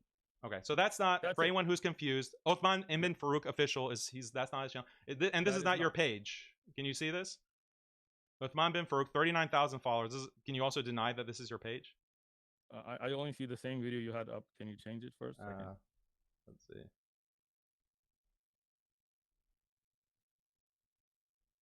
This is absolutely not my page. Okay, absolutely not your page. Absolutely not my page. I don't have Facebook. Mufti Othman. Okay. So these are... So you've never been on a live stream where it's advertised as Mufti Othman bin FAROOQ. It's never happened. Daniel, yes or no? The question. Let me answer now. Because your lies are caught. Now you're getting frustrated. Look, I don't even have Facebook. I don't have Facebook on my phone. I don't have Facebook on my laptop. I don't have Facebook. Our channel is called One Message Foundation. Now, there are hundreds of channels out there with my name on them. I don't even know many of the people that run those channels. I don't even know. Thousands. Tens of thousands of channels. I don't see many channels that are labeling themselves official official channel, official page of Othman bin FAROOQ. Okay, I don't see hundreds of channels like that. They are. Now Allah reward them for whatever good they're doing, right? Okay, so notice how I asked him specifically, you haven't been on a live stream on your official channel where you have been labeled a mufti? He didn't answer that. It's interesting because that's a fact. That's a fact. And we can bring it up.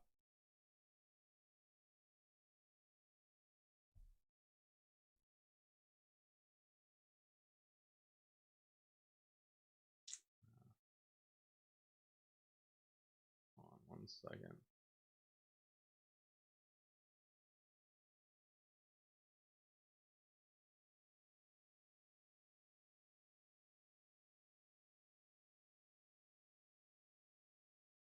There you go.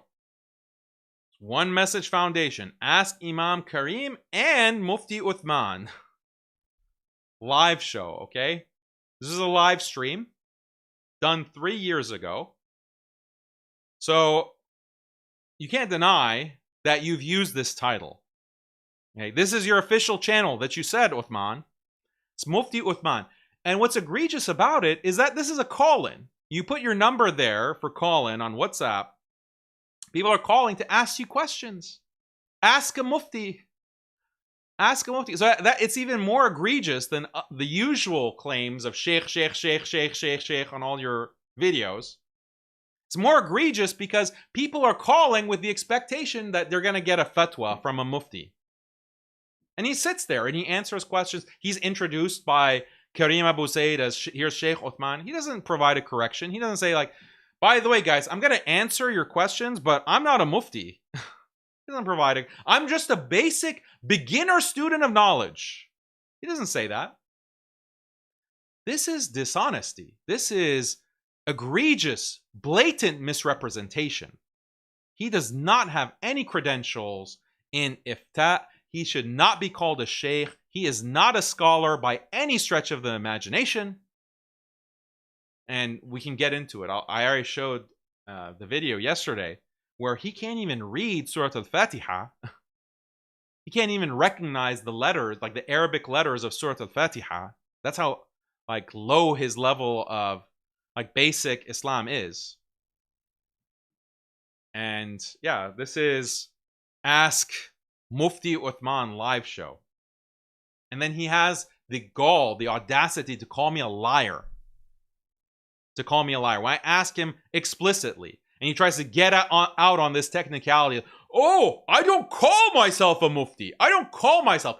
Oh, okay. Just your official channel. Just your official channel does. And you claim that what? I don't literally type the title myself? Okay, fine. Like, you're not literally typing that, but you're sitting there and accepting that title. You're accepting that title, and you are misleading your followers into thinking you have that religious authority, which you don't and you shouldn't have. So stop the grift, Uthman. Like, stop the grift. And if you don't want to own up to that, the thing is that you called me a liar. I take that very seriously. I take that very seriously when people call me a liar. I make mistakes, okay? I can misspeak, especially on a live stream, okay, like this. I'm talking off the top of my head. I'm not reading a teleprompter. I don't have a script in front of me. So off the top of my head, I can misspeak. I can make a mistake. I can share something that is incorrect, like AI. Like, this is what happened, okay? This was happened last week. I shared a video of Suleiman Rouhaili, okay, this scholar, quote unquote, bootlicking government palace scholar in Saudi Arabia, who has like an official position at Islamic University of Medina. And in this video, it's him saying that it is haram to boycott Starbucks. And I share that. I said, like, look, this is what these palace scholars have been saying. It is haram to boycott Starbucks just because Starbucks is making contributions to Israel. Okay, yeah, same position as Rabbi Ferris, same position of all these UAE connected, Abraham Accord connected agents. So I shared that. It turned out, so Suleiman Rouhaili himself, from whatever, palace closet that he's stuck in Riyadh, okay, he messages or he replies to my tweet and he calls me kadhab, says you lie, you vile, wicked, something like that's what he's saying. He's typing in Arabic, saying kadhab, you're a liar. So then that's his response. Okay. Then I said, yeah, okay, this is apparently it's AI, made a mistake. It looks very real, very convincing. But there's another clip of Suleiman Rouhaili using almost exactly the same language to say that boycotting McDonald's is haram just because McDonald's gives money to Israel. Boycotting McDonald's is haram. And he gives his reasoning why, franchises have nothing to do. McDonald's in Saudi has no connection to the McDonald's headquarters, like this kind of rationalization for why when you are in Saudi and you're going to McDonald's and stuffing your face with a Big Mac, that's actually not supporting the parent company of McDonald's who's aligned with the IDF and Israel. So all these Wahhabi scholars are experts in franchising, in restaurant franchising. So he has that fatwa. I made a mistake and I shared the wrong video, the AI video, but substantively, it's true. That is your position. Except you said it about McDonald's instead of Starbucks. And you want to gaslight people, you Wahhabi scum want to gaslight people and call me a liar. Call me a liar as if I'm deliberately trying to smear your name by attributing a position to you that you don't actually have. But that is your position. It is your position. You do believe it's haram to boycott McDonald's and these other franchises. That's literally your position. So, I mean, this is the kind of time we're living in, right? The people who are the liars are being depicted as the truth tellers, and the truth tellers are being depicted as liars. And you have to use any technicality to misconstrue the situation. That's the essence of lying. Like, that's the essence of lying. Same with Othman. Like, you know exactly what I meant when I said that you're presenting yourself as a mufti, as a sheikh. You accept that title. You know exactly what I meant by that. Yeah, you knew exactly what I meant by that, and you denied it. But people can see you've been exposed. Like, you've been exposed, Othman. And when you call me a liar, until you retract and you say, Daniel, I apologize. I made a mistake. You are not a liar. Till you come out, Othman, and publicly state that, I'm going to continue to expose how you are not a sheikh, how you are not a mufti. That's going to be my project. That's going to be my project, my friend. So there are consequences to your words. There are consequences to them. And you're just going to have to wait and find out. You're going to have to wait and see. Okay, we're just going to start. Like, we're going to start with you not being able to read Surah Al-Fatiha. Like, not being able to recognize the Arabic of Surah Al-Fatiha, which I think, like, they learn. Like, my 7-year-old, when he was 7 years old, okay, all of my kids, when they were 7 years old, they could read Arabic. Like, they could read the Mus'haf. By 7 or 8 years old, maybe 9 years old, like, they can all read. They can actually be able to tell what the Arabic words are. So you don't have to be, like, even a student of knowledge for that. Like, it's just basic literacy. Like, here's the actual.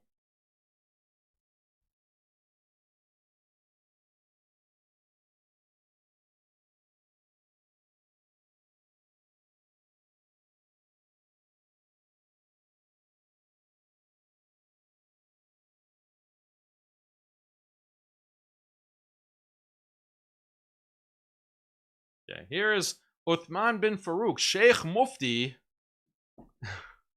Mujaddid of our times, explaining the grammar of Surah Al-Fatiha. Okay, listen closely. Some that will write that will just be examples. But from the Quran, when we talk about Malik Yawmiddin, right? Now, Malik, this is to say a king, right? Or owner. We discussed this in the Aqidah Durus. But if it came by itself, it's not. If it's not a sifa, like it's not connected, what does it really tell you? King of what? Owner of what? Right? So, but when you see Malik or Malik, depending on the qira'ah, Yawm ad-Din, the day of resurrection or jaza, getting back what you deserved, the day of judgment, basically. So now, bringing these two together, it brings a complete meaning. The owner of that day, which is being discussed, the day of judgment. And then ad-Din, it describes Yawm. So this is going to be a sifa, right? So now this here is called the mudaf. If it's the sifa, it's called the mudaf.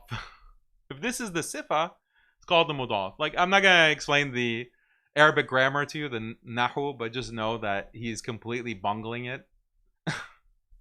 This is the sifa, that means it's the mudaf. And this here is the, what is it? Mudaf ilay. And you will notice the mudaf ilay is tayyib. Would it be Malik Yawmiddin, Dinu, or Dini? Okay, so the point of this, like, you don't have to study Arabic grammar, know what these terms are referring to, but look at what's written on the board. This is not Quran. Malikil Yawmiddin. Why is there an alif lam there? Why are you reading this as if it's Maliki Yawmiddin when it's written as Malikil Yawmiddin? Like, what? That's meaningless. Like, there's no alif lam in idafa, okay, as anyone knows. Like, you don't have the alif lam. If it's Maliki Yawmiddin, you can't say Al Yawm Ad-Din. That's not idafa construction. So not only are you completely bungling the i'rab, the grammar, and the even the construction of idafa, like you don't know the basics of the idafa, but you're also just reading it wrong. Like, you're not reading what you actually have written there on the board. You don't recognize the mistake. So look, we don't all have technical abilities in Arabic, technical abilities in grammar, in language. Like, I'm the last one to speak about Arabic grammar. Like, I make tons of mistakes if I try to talk in Arabic. I am not a fluent speaker of the Arabic language by any means. I can read, I can write, but I'm not a fluent, I would never claim to be a fluent speaker of the Arabic language. Okay? So I'm not trying to say that I'm so much better in Arabic than Uthman. All I'm saying is that if you're not an expert, then why are you lecturing on it? Like, why are you sitting there or standing there and lecturing as if like you're a sheikh, as if you're a scholar of Arabic, and lecturing as if like, and you're making such blatant blunders, like literacy blunders. You can't even read. You can't even read what's there. Like, either you can't read what's there or you don't know Surah Al-Fatiha. Like, one of those have to be true. So the gall to call yourself sheikh, or to allow others to call you sheikh, and all of your online social media material is branded as sheikh, and even mufti in some cases, like, this is deception. Like, you are deceiving your audience, and and you didn't own up to it. Like, I gave you the chance to own up to this, but you refused. Like, you refused. You just doubled down and you called me a liar.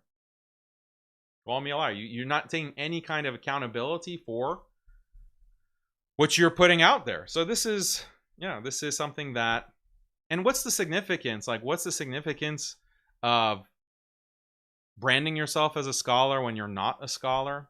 Like, do you understand the harm that comes from that? Like, do I need to explain that? Like, maybe, I don't know, there's some Uthman simps out there who are going to defend this.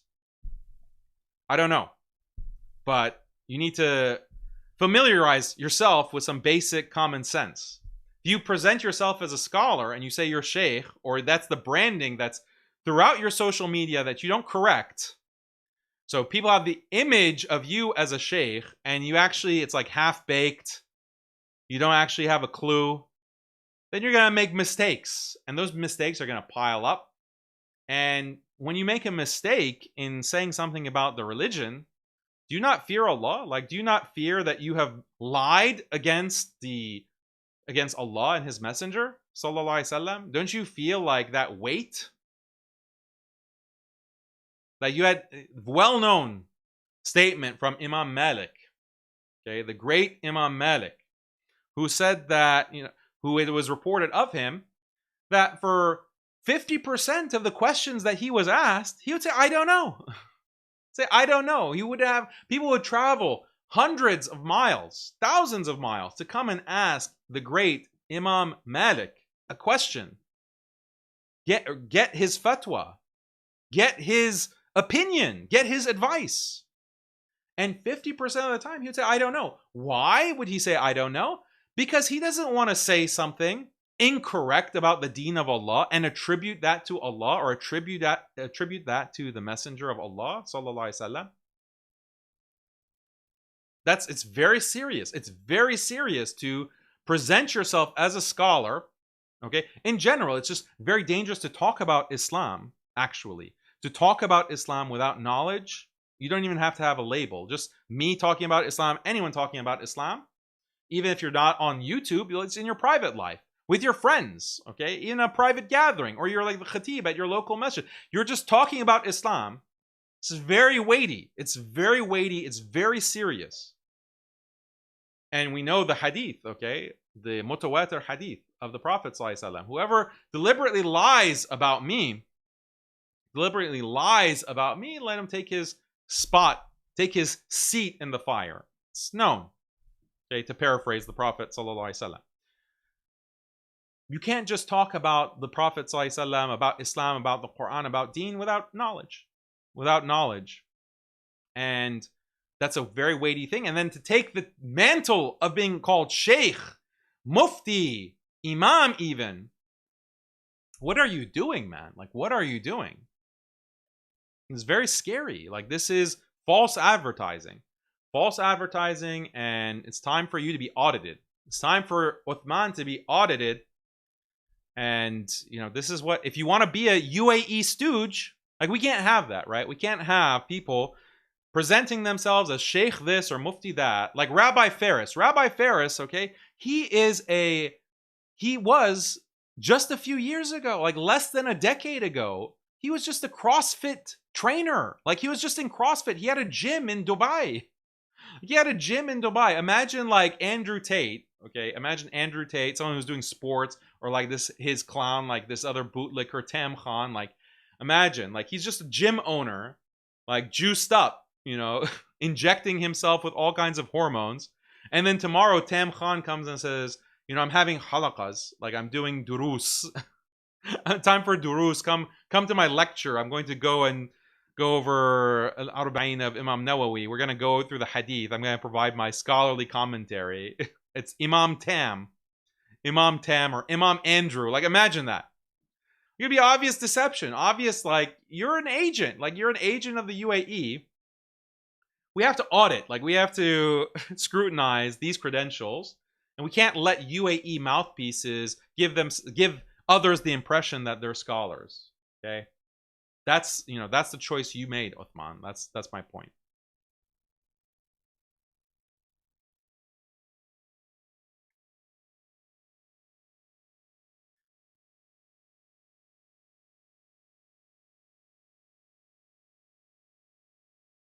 You condemn the more lack of condemnation here. Yeah, you condemn the RSF death squads from the UAE. There you go. No evidence. No evidence. Are you scared to condemn them? Are you allowed? Are you scared to condemn the UAE? I am not paid. Is MBZ allowing you to condemn? Is MBZ allowing you to condemn him? Like, you're just afraid to now stand up and say that you called him an agent and you have no evidence. Are you scared of MBZ? Slander. See, now you can't answer. Are you scared of MBZ, Othman? Zumas, Hold on a second. I'm not scared of anybody but Allah. Then condemn them. Condemn the UAE then. And is he gonna stop interrupting? Like, is he just condemn gonna them? Like, are you just gonna keep interrupting? Yeah. Condemn. No, I just want a clear answer from Othman. I just want a clear answer. I already gave condemn the UAE. answer. No, you didn't condemn them. Just stop. So say that you won't condemn them. Just say it explicitly. Stop running. Daniel, I'm gonna make it simple. For you. Stop running, man. I'm gonna make it simple for you. Don't be scared. MBZ can't do anything to you, Othman. I changed my opinion. You said I changed my stance. MBZ can't do anything to you. Just stop going. Stop taking. Stop taking luxury tours in the UAE. He wants to be kicked out. That's the thing. Yeah, you're scared to condemn the UAE. Why are you scared to let somebody speak? This is his way out. Why are you scared to condemn the UAE? He doesn't want to have the conversation. You won't let him speak because you're scared. Okay. Barakallah fik ya Uthman. Oh man, what a clown show. I'm sorry that, I have to subject you to this, but it's painful work. It's painful work dealing with these people, like level of dishonesty that it's hard to believe. Like, it's hard to believe someone. Like, how simple is it? Like, we're talking, there was a genocide. If people are not, maybe they're too focused on Palestine, which they should be, but there's genocides that Israel is backing in other parts of the world as well against Muslims. And we had a whole stream about it, like the strategic importance of Sudan to Israel and to the Middle East, and why the UAE is funding proxies, terror groups in Sudan to control the country and commit atrocities in the country. The UAE is funding that. These are Muslims, men, women, and children, innocent Muslims that are being butchered by the RSF gangs. And it's for the pockets of the UAE, the geopolitical machinations of this shaitan state. And Othman bin FAROOQ can't say a word of criticism against that. And then he wants to gaslight us about caring so much about the blood of Muslims. Oh, the blood of Muslims is not cheap.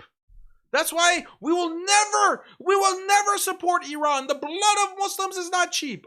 Really? Really? Are the Sudanese not Muslim? How about the Yemenis? Are the Yemenis Muslim? Are the Iraqis Muslim? The Iraqis, when Saudi Arabia brought in the United States and let them establish these bases and a launching point to attack Iraq and kill 1 million Muslims in the first and second Gulf Wars. Like, is the Iraqi blood cheap, Othman? Oh, I don't know anything about them. I only know about Iran. Okay. Convenient. This is the Rabbi Ferris clip. We don't need to watch that. But it was interesting. Like, he gave the same talking points as Othman bin FAROOQ. Iran has killed the most. Like, did you guys see this? Okay, this is a clip that's going viral. I was gonna do like a live stream on this, actually, just on Zakir Naik and Sneo, because Sneo was talking to Zakir Naik. He took a trip to Malaysia, Indonesia, the Philippines, and mashallah got a chance to talk to Dr. Zakir and asked him about Iran, asked him about like Muslim unity, and Zakir Naik gave him the right answer, that Muslims need to be united, Muslims need to support Iran, Shia Sunni has to be united on this against Israel. So that's what, I mean, Rabbi Ferris takes a small clip. Correct? They have done their process. But that is different. At this time, we should forget our differences. Thank you. You say everything that I want. We have differences. That's a different thing. At the time of the Sahabas, if you see the history of the Prophet. Do you see how happy Sneo got? Because he's hearing Dr. Zakir, like, Sneo, we sometimes forget, like, he's a new Muslim. Like, he's only been Muslim for a few years now, or less than a few years. And he's being bombarded from every direction. People telling him, no, Islam means this. No, Islam means that. Oh, don't listen to that person. Don't listen to this person. He's getting constantly assaulted in this way. That's such a high pressure situation for Sneo to be in. And clearly, he has heard about Zakir Naik. Muslims are telling him that this is a very important person. This is a very historical person for the Ummah in the modern period. He has this long history of dawah. And Sneo, obviously, is someone who aspires to be a great da'i of Islam, inviting people to Islam. So he's meeting with someone who he clearly has a high opinion of. and he asked him about this question, and he's worried because so many of these Wahhabis that he's been around have been telling him the opposite, have been telling him that Iran is a traitor state. Iran, the Shia can never be trusted. We have to, the first enemy, the number one enemy is the Shia. We have to go to war with them, even if it means allying with the US and Israel. Like, so he's getting that noise, and he needs clarity. He needs like an authoritative person to tell him what is right in this situation. And he knows what's right. He knows, like, he can tell, like, he has the purity of understanding to understand the situation. Like, yeah, of course we have to support Iran. That's what he knows in his heart. And he needs an authority to tell him, an Islamic authority, to tell him that that's correct. Okay, that's ultimately what we're seeing here. That's why he's so happy. Like, he's like very relieved. Like, you can hear it in his voice. Like, even though Rabbi Faris has sped up the clip, the speed of it, but you can hear the relief in his voice. At this time, we should forget our differences. At this time, we should forget our differences. Okay, look at Sneo smile. Look at like that sigh or that breath of relief. Say everything that I watch. We have differences. That's a different thing. At the time of the Sahabas, if you see the history of the Prophet and of the Sahabas had differences. Yeah. But when a third party came to take advantage, they said you identify between the others. You know, we will sort it out among ourselves. You don't come and take advantage. So this is what we see in the history. Allah al-Musta'an. طبعا as we all. Then look at this rabbi. Look at the black face of this rabbi in hatred for Sneo. Like, look at this agent seething, okay, at Zakir Naik and Sneo. The guy who, by the way, was drinking Coca-Cola with Sneo and was saying, yeah, I'm going to drink it, no problem. I don't care about boycott. Mocking the idea of boycotting Israel. Like, this is the rabbi. No, the people who understand the correct manhaj and methodology and the correct aqeedah of Ahl Sunnah wal Jama'ah will know without any effort that Zakir Naik, may Allah guide him, he's not upon the Sunnah. Zakir Naik is a clear Ikhwani, and he follows the manhaj of the Ikhwan al-Muslimin, and he is the one that, he. So Rabbi Faris says, Ikhwan al-Muslimin, they're deviant, and they're also Khawarij, they're terrorists, and he celebrates and agrees with imprisoning them and executing them. Okay, Ikhwan. And this is what the UAE does. Like, this is what the UAE and UAE-backed countries, they do. If you're accused of being Ikhwan al-Muslimin, that's a terrorism accusation. And the state is justified in taking you prisoner and executing you. And Rabbi Faris, as an agent and explicitly on his social media, he supports that. So when he's saying that Zakir Naik is a Ikhwani, like, be clear on what he means by that. It means that Zakir Naik is a terrorist and is a Khariji, and he deserves to be executed. The UAE, if the UAE decides to take him prisoner, for whatever reason he goes through the Gulf, and they take him prisoner, the UAE is justified in executing him because he's spreading the Ikhwani ideology, just terrorism. Okay, let's be clear on that. This is the same position of Modi, by the way. It's the same position of the BJP and the Hindutva party of India, and that's why Zakir Naik is in exile. That's why Modi, these Hindus, confiscated Zakir Naik's entire dawah operation, shut down his offices, took his wealth, took his home, took his property, okay, stole it from him, and he's in exile because they're going to imprison him and potentially execute him. And who's, allied with Hindutva and rolls out the red carpet for Modi and licks his boots? It's none other than MBZ and these Emiratis. Okay? And Rabbi Faris by proxy. They have this approach of, let's forget our differences, even if they're core differences in Aqidah and anything, but we'll unite on whatever we agree on. This is what he is saying.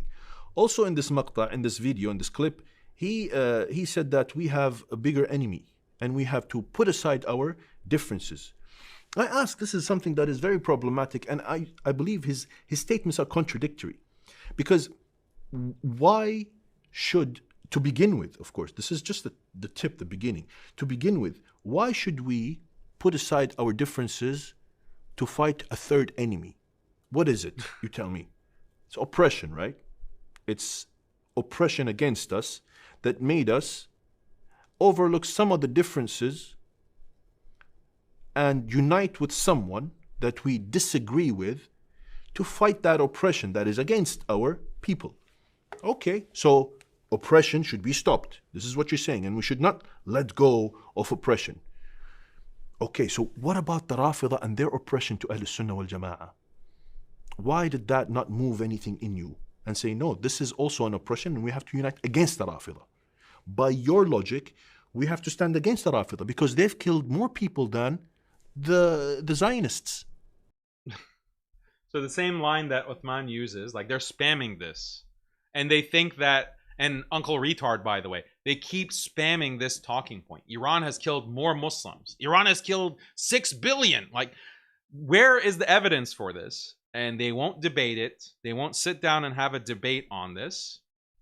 Okay, they won't even have a conversation about it. As you can see, like Othman is not willing to have a conversation about that because there's no actual statistics or figures. It's just a made-up claim. Yeah, and I've already gone through the explanation and all the receipts and all the evidence in that stream that I did as a reaction to Othman. The reaction I did to Adnan Rashid, Uncle Retard, back in last year. So I'm not going to rehash all of that. But this is the kind of lie. Instead of recognizing that who's causing death and destruction, like in Iraq and Syria, it's like proxy wars. It's not just Iran. It's also Iran reacting to the US, to Israel, and these actors, okay, specifically Israel, that is generating the sectarianism, generating the killing of Shia killing Sunnis, or vice versa, Sunnis killing Shia. Yeah, it happens on both sides. It happens on both sides. And there's no way that you can justify that Iran has killed more Muslims than Israel. That's just a blatant lie. It's like an offensive lie, actually.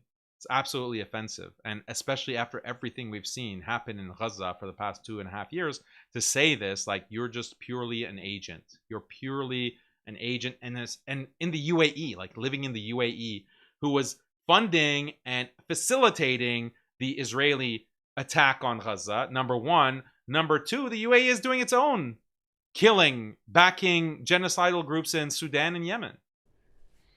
This is a problem here. So we have to understand one thing, and let's agree on one thing. The Rafida are not part of the Ummah to begin with. Mass takfir. The Rafida, the Shia, Iran, they're not part of the Ummah. Okay? They're not part of the Ummah. By the way, that's what he thinks about the Palestinian resistance as well. They're not part of the Ummah. Okay, Palestinian resistance, they're not part of the Ummah. That's also the position because they ally with the Rafida.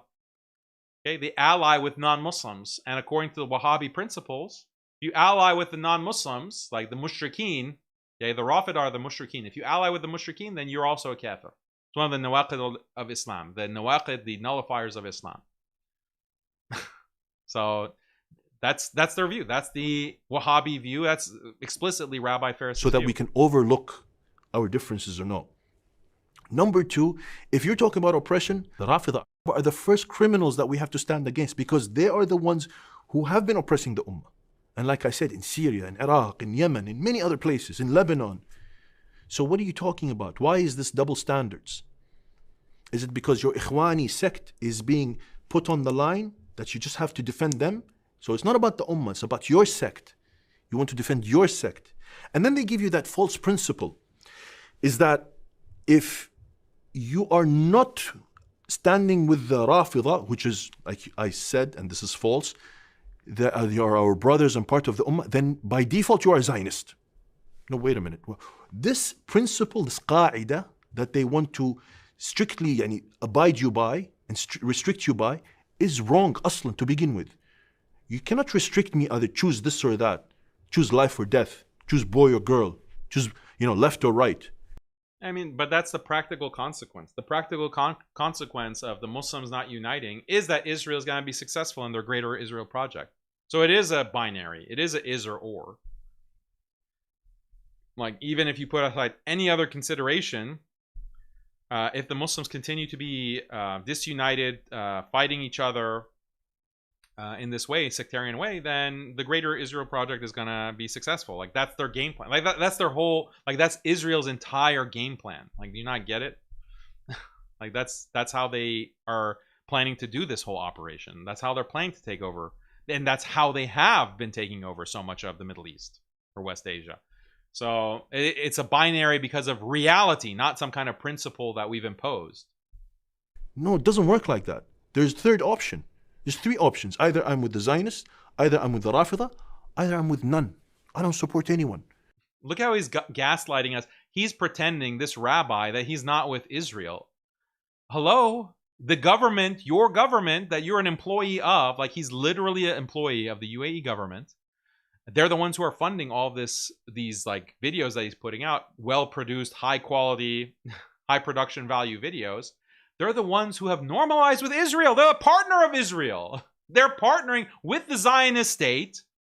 They have diplomatically acknowledged the right of Israel to exist, to have the land, that territory that they're occupying, that they have built on the graves of the Palestinians. The UAE has rubber stamped that, approved that.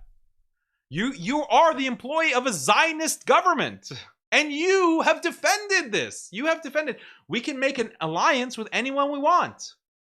We can make an alliance. The Wali al-Amr is justified in making an alliance with Israel, no problem. And who are you to as a Muslim critic to say otherwise, to criticize the ruler? How dare you? That's your position, Rabbi Faris. So why are you pretending to be neutral? Look at the level of gaslighting from this clown. And this is the mawqif, the stance of Ahlul Sunnah wal Jama'ah. We don't stand with any oppressors, not the Zionists, not the Rafida. Sometimes Allah Azza wa Jal would put two people that we disagree on against one another. We don't support any of them. You do support them. What are you talking about? So that fear-mongering, like, even if you had a neutral position, that would be wrong. But you don't even have a neutral position. You have a pro-Zionist position. Is satanic and wicked what you guys are doing. This Ikhwanis are doing this over and over again. Anybody who criticizes the Rafida, guys, the Rafida are doing shirk. They killed so-and-so people. They're slandering us. They want to take over our land. You're a Zionist. What? No, I'm not. But they're oppressing me. How can you say that? It's a satanic agenda, okay? If you're Ikhwani. Zakir Naik is spreading a satanic agenda. I'm all obviously spreading a satanic agenda. So Zakir Naik should fear Allah. And to be honest, Yani, as a word of advice to Sneo also, you're going around, this is the result of you hanging around with too many Ikhwanis, too many people who are not upon the correct manhaj, and you're trying to collect these statements and all that just to fulfill your trying to stance and opinion about this matter. This is a very big political matter. Before you were even Muslim, there's a big long history with the Rafida. You should really educate yourself before you talk. This is a calamity today. Anybody with a camera and with a bit of public appearance, they want to come and talk about every single thing that happens in the world. No, brother, you have to, Yeah, let the CrossFit trainers talk about every matter in the world, and it's haram to boycott Starbucks, and it's haram to boycott Israel. Let the CrossFit trainers like Rabbi Faris discuss these matters. Not everyone with a camera should be able to talk. And by the way, stop spending time with the Ikhwanis, these terrorists, these with a satanic agenda. Hang out with our approved scholars. The approved, the rubber stamped, approved, certified UAE scholars. Okay, so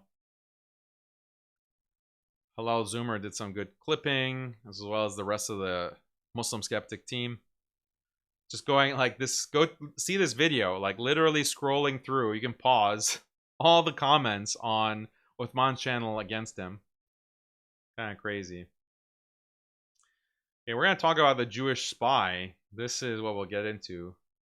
Oh, here's the beginning of the stream. But my intention is to talk to you, inshallah, and that's going to be my priority. And I have to, sign off, inshallah. We appreciate you coming on. And again, I know you have limited time and you're free to come and go as you like. I'm going to bring people on and they're going to add to the conversation as well. But again, it's free as you like. So our brother Zumas, you wanted to come on as well? You want to speak? Yeah, can you hear me? Yes, I can hear you. Yeah, thank you for this great opportunity. All right, so let me just speak. I don't think you need to speak, Daniel. Like, you've been trying to run from debate, dodging from debating, like, for how long now? 2 years? It's been 2 years now? 2 years? Like, first it is like, oh, please, Jake, like, you need to give Zumas green light to debate him. And then, like, you run, and now I have to chase you into Othman's, like, live stream to, like, have a discussion with you. Like, this is quite pathetic, Daniel. So, like, let's have the discussion now. Let's see where this goes, and let's not do this whole like. But my intention is very interesting behavior from Very interesting edit from Halal Zoomer. Yeah, what is that background music? I don't know what that background music was referring to. But yeah, he was definitely smirking. Othman was definitely smirking, and because he pulled a fast one. He pulled a fast one on Daniel. Othman bin FAROOQ official. Is this not your official channel? That is not my official channel. Okay, that's not your official channel. I'm My glad that you're channel is clarifying. One Message Foundation. Our channel is called One Message Foundation. Now, there are hundreds of channels out there with my name on them. I don't even know many of the people that run those channels. I don't even know who they are. So I was invited to a conversation with Othman. Othman, unfortunately, deceived me. Let everyone know that. He did not contact me privately. He didn't give me any information. He tweets me on this random account. I don't know if it's his. Maybe he'll deny that that's his account, but it's One Message Foundation. And he says that it's not your account, so that doesn't represent you. So then how is this even happening? Because that account speaks as if it... He denied One Message Foundation as his account. He denied it. Like, what the heck? Did he like misspeak there? Didn't give me any information. He tweets me on this random account. I don't know if it's his. Maybe he'll deny that that's his account, but it's One Message Foundation. And he says that it's not your account, so that doesn't represent you. So then how is this even happening? Because that account speaks as if it's like baffled. Like, you're even denying the One Message Foundation? Like, that's not even your account? Like, then how? So this random account is inviting me to a discussion, and I show up and it's you. So clearly, what are you talking about? It's not my account. So does he mean like his private, like if he has like a personal account that's not even like public, like he has a personal, like that's the only account that he can be held accountable for. Not all these channels that his material, his content is being posted on, but like his private or like a burner account. Like what? Like what are you talking about, Uthman? If it's representing you. Anyway, it wasn't set up as a debate. He has points that he wants to make. You have points that you want to make. And I facilitated that as a conversation. I invited him on and I invited you on. As I reached out to you, I reached out to him. And through people that know me, that know him, that people that know you, that know me, we reached out and said, if we want to have a discussion amongst the people of the Sunnah to have about what should the Muslims do at this moment. Was there a reason that you didn't tell me about it? Was there a reason that you didn't tell me about it? I'm sorry? Was there a reason that you didn't tell me about it? Daniel, in advance? Me again. That's a basic question. This, right? Do you notice this? Yeah, it's a question. Can you answer the question? Was there a reason that you hid that from me? Was there a reason that you hid this from me? Look, I did not call you and tell you, hey, Daniel, me and you are going to have a one-on-one. No, we said, as I announced. Yeah, actually, the description of the live stream that you posted in advance said that, like a conversation between Daniel and Othman. Like that's actually how it was advertised. That we're going to have a conversation amongst the people of Sunnah. You are welcome. Amongst the people of Sunnah? Where was that in the description? In the video description that we saw? Where does it, a conversation among the people of the Sunnah? Interesting. I don't agree with everything. You're not my proxy, and he's not my proxy. Can you explain, if you wanted to dedicate so much time to Zumas talking, why did you not let me know that he would be invited to the stream? Why did you keep that deliberately secret? Do you want me to respond? Yeah. Okay. Daniel, I set up a stream. It's not just for you. You are welcome. You came. I allowed you. Other people, and I told you from the beginning, other people are going to join. He's one of the people that's... I told you from the beginning, other people are going to join. Yeah, exactly. From the beginning of the stream, not from prior to the stream. Going to join, and I have... Why did you not tell me that he was... Why did you not tell me that he was the person who's going to join? Communicate who's going to be on here or not? Did I tell you? You communicate. Your channel communicated. Let's have a conversation. I'm asking, is there a reason that you kept the invitation aspect of it secret? Why did you not inform me of that? Secret. He's welcome. You're welcome. Other people are welcome. Other people are welcome. Everyone is welcome. That's Uthman's policy, actually. As you can tell from his conferences and his organizations, everyone's welcome. Everyone's welcome. Just not, non-Wahhabis. Just not non-Wahhabis, not like critics of the UAE. Everyone else is welcome. Have some respect and condemn the UAE for it. Have some respect and condemn the UAE for it. Muting me again. You know you're not muted on my channel, and my channel is getting... Oh, he removed me. There you go. There you go. So that's what we wanted. Rage quit. That's the problem. That's the problem with these These people, they just can't take the heat. Like, they just want to sit there. He wanted to force me to sit there and be lectured by Zumas. He couldn't even do it himself. Like, how pathetic is that? Like, how pathetic. If he had any kind of manhood, okay, even if he is a UAE agent, at least be a UAE agent with some cojones, like with some manhood. You know, sit in front of me and prevent me from talking. Okay, you sit in front of me, overtalk me, you know, do your little Balboa Park tactics. Like, try to do that. Try to do those tactics on me. Like, you do it yourself. Why do you have to have someone else do it for you? Like, why do you have a proxy? It's because it's an anonymous person, by the way. So the anonymous person can come on and be vile, disrespectful, use insults, things that if you did, Othman, that might like ruin your credibility, or it might make you look questionable. Like, wow, I thought you were a sheikh. Why are you using this kind of vile language? Why are you making these accusations against Daniel? Like, why are you behaving in this fashion? So you have plausible deniability. Oh, I was just a moderator. I was just sitting back and watching as this brother of the Sunnah came and called you all of these names, called you all of these things. You have a plausible deniability, and then I have to sit there and be polite. I have to sit there and just listen. And then if I try to respond, by the way, you shut me down. You shut it down, and then you kick me off. Keep going. And he was muting me. Like, he was muting me throughout that, you know, segment after he brought on Zumas. He was muting me, and then I called him out. So, and then I realized that my stream is getting a lot more viewers than his stream, actually. So I'll mute them. Like, I can also do that too. I can mute them. Why should I be subjected? Like, Othman thinks that he's in the driver's seat. Like, Othman thinks that he's the boss. No, I'm sorry. You're not the boss. Like, you're a little boy as far as I'm concerned. Like, be quiet. And I said that in the stream. I said, be quiet. Now Zumas is talking. You want Zumas as your proxy? Okay, me and Zumas are going to talk now. You be quiet, boy. You be quiet, boy.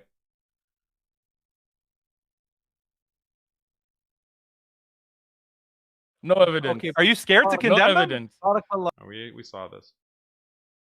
Yeah, we saw these lack of condemnation. Hold on, be quiet, be quiet. I'm talking to Zumas right now. Zumas, why do you think that Othman can't condemn? Hold on, be quiet, be quiet. I'm talking to Zumas right now. Zumas, why do you think that Othman can't condemn the UAE? You can ask him that question. As for now, He doesn't answer. I'm talking to you. No, I'm asking you about him. I'm asking why. Why? Can you? Do you have an idea? Do you have an idea why? On his behalf, like I'm sorry. Why? Stuttering, poor guy. Poor guy's stuttering. Like, he talks a big game on Twitter, but in person he's just stuttering. Just like that Dr. Hotha. Dr. Hotha, remember? Like, he also is challenging me, beating his chest. You'll never debate me. You'll never debate me. Remember? The Saudi nationalist. Like, no, come on, come right on. Come right on.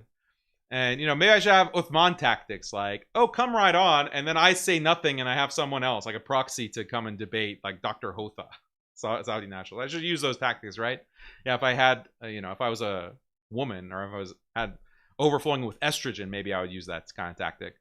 But anyway, Dr. Hotha comes on, and he also starts sputtering. Oh, you talk a big game on Twitter. You're the man on Twitter, aren't you? You know, you botting your replies and your tweets, getting all these fake likes. Yeah, you're a big talker on Twitter, but then you come on the live stream, you're stuttering. And oh, you just have to leave, you rage quit, and then you lie and say that I kicked you out of that live conversation, Dr. Hotha. And then now Zumas comes, and he sounds a lot like Dr. Hotha, actually. They sound like they could be brothers or twins or something. They sound very similar. I don't know, like, and who knows? Like, these are all anonymous people. We don't know who they actually are. No one knows them. They are literally just part of online communities with no kind of actual identity that can be verified. So no one knows where they are, like what country they're in. Can't tell. So then, yeah, he's stuttering. He can't answer the question. Why? Why isn't Othman condemning the UAE? Zumas? That I'm like some proxy. This Why? is not the case. You can just You are a debate me. proxy. You can just discuss with me. Why? You can't do Explain. that. Like, explain why. Can you explain why Othman can't condemn the UAE? You said. Do you know why? Nothing. You know what's funny, Daniel? Why does Othman can condemn Iran, but he can't condemn the UAE? Why can Othman condemn Iran, but he can't condemn the UAE? Why is that? Can you explain, Zumas? About one thing. I'm just Can you curious about explain? one thing? Can you I'm just explain? curious about one thing. I want to understand. Can you Since explain Hamas that? is thanking Erdogan, they're thanking Tunisia, they're thanking Sudan, they're thanking Kuwait, they're thanking Oman, they're thanking Yemen, they're thanking. On, be quiet, be quiet. All right, this has been 35 minutes. Are we done now? Yeah. Yeah. Do you want? Are you finished? Like, are you gonna go through every single country? All right, this has been 35. What was that? Zumas shocks Daniel, showing another side of his MS clips. This brother, mashallah, doing good work. Appreciate him. He clipped this. It's a fire clip, actually. It's a W clip. All right, this has been 35 minutes. Are we done now? Yeah. Yeah. Do you want? Are you finished? Like, are you gonna go through every?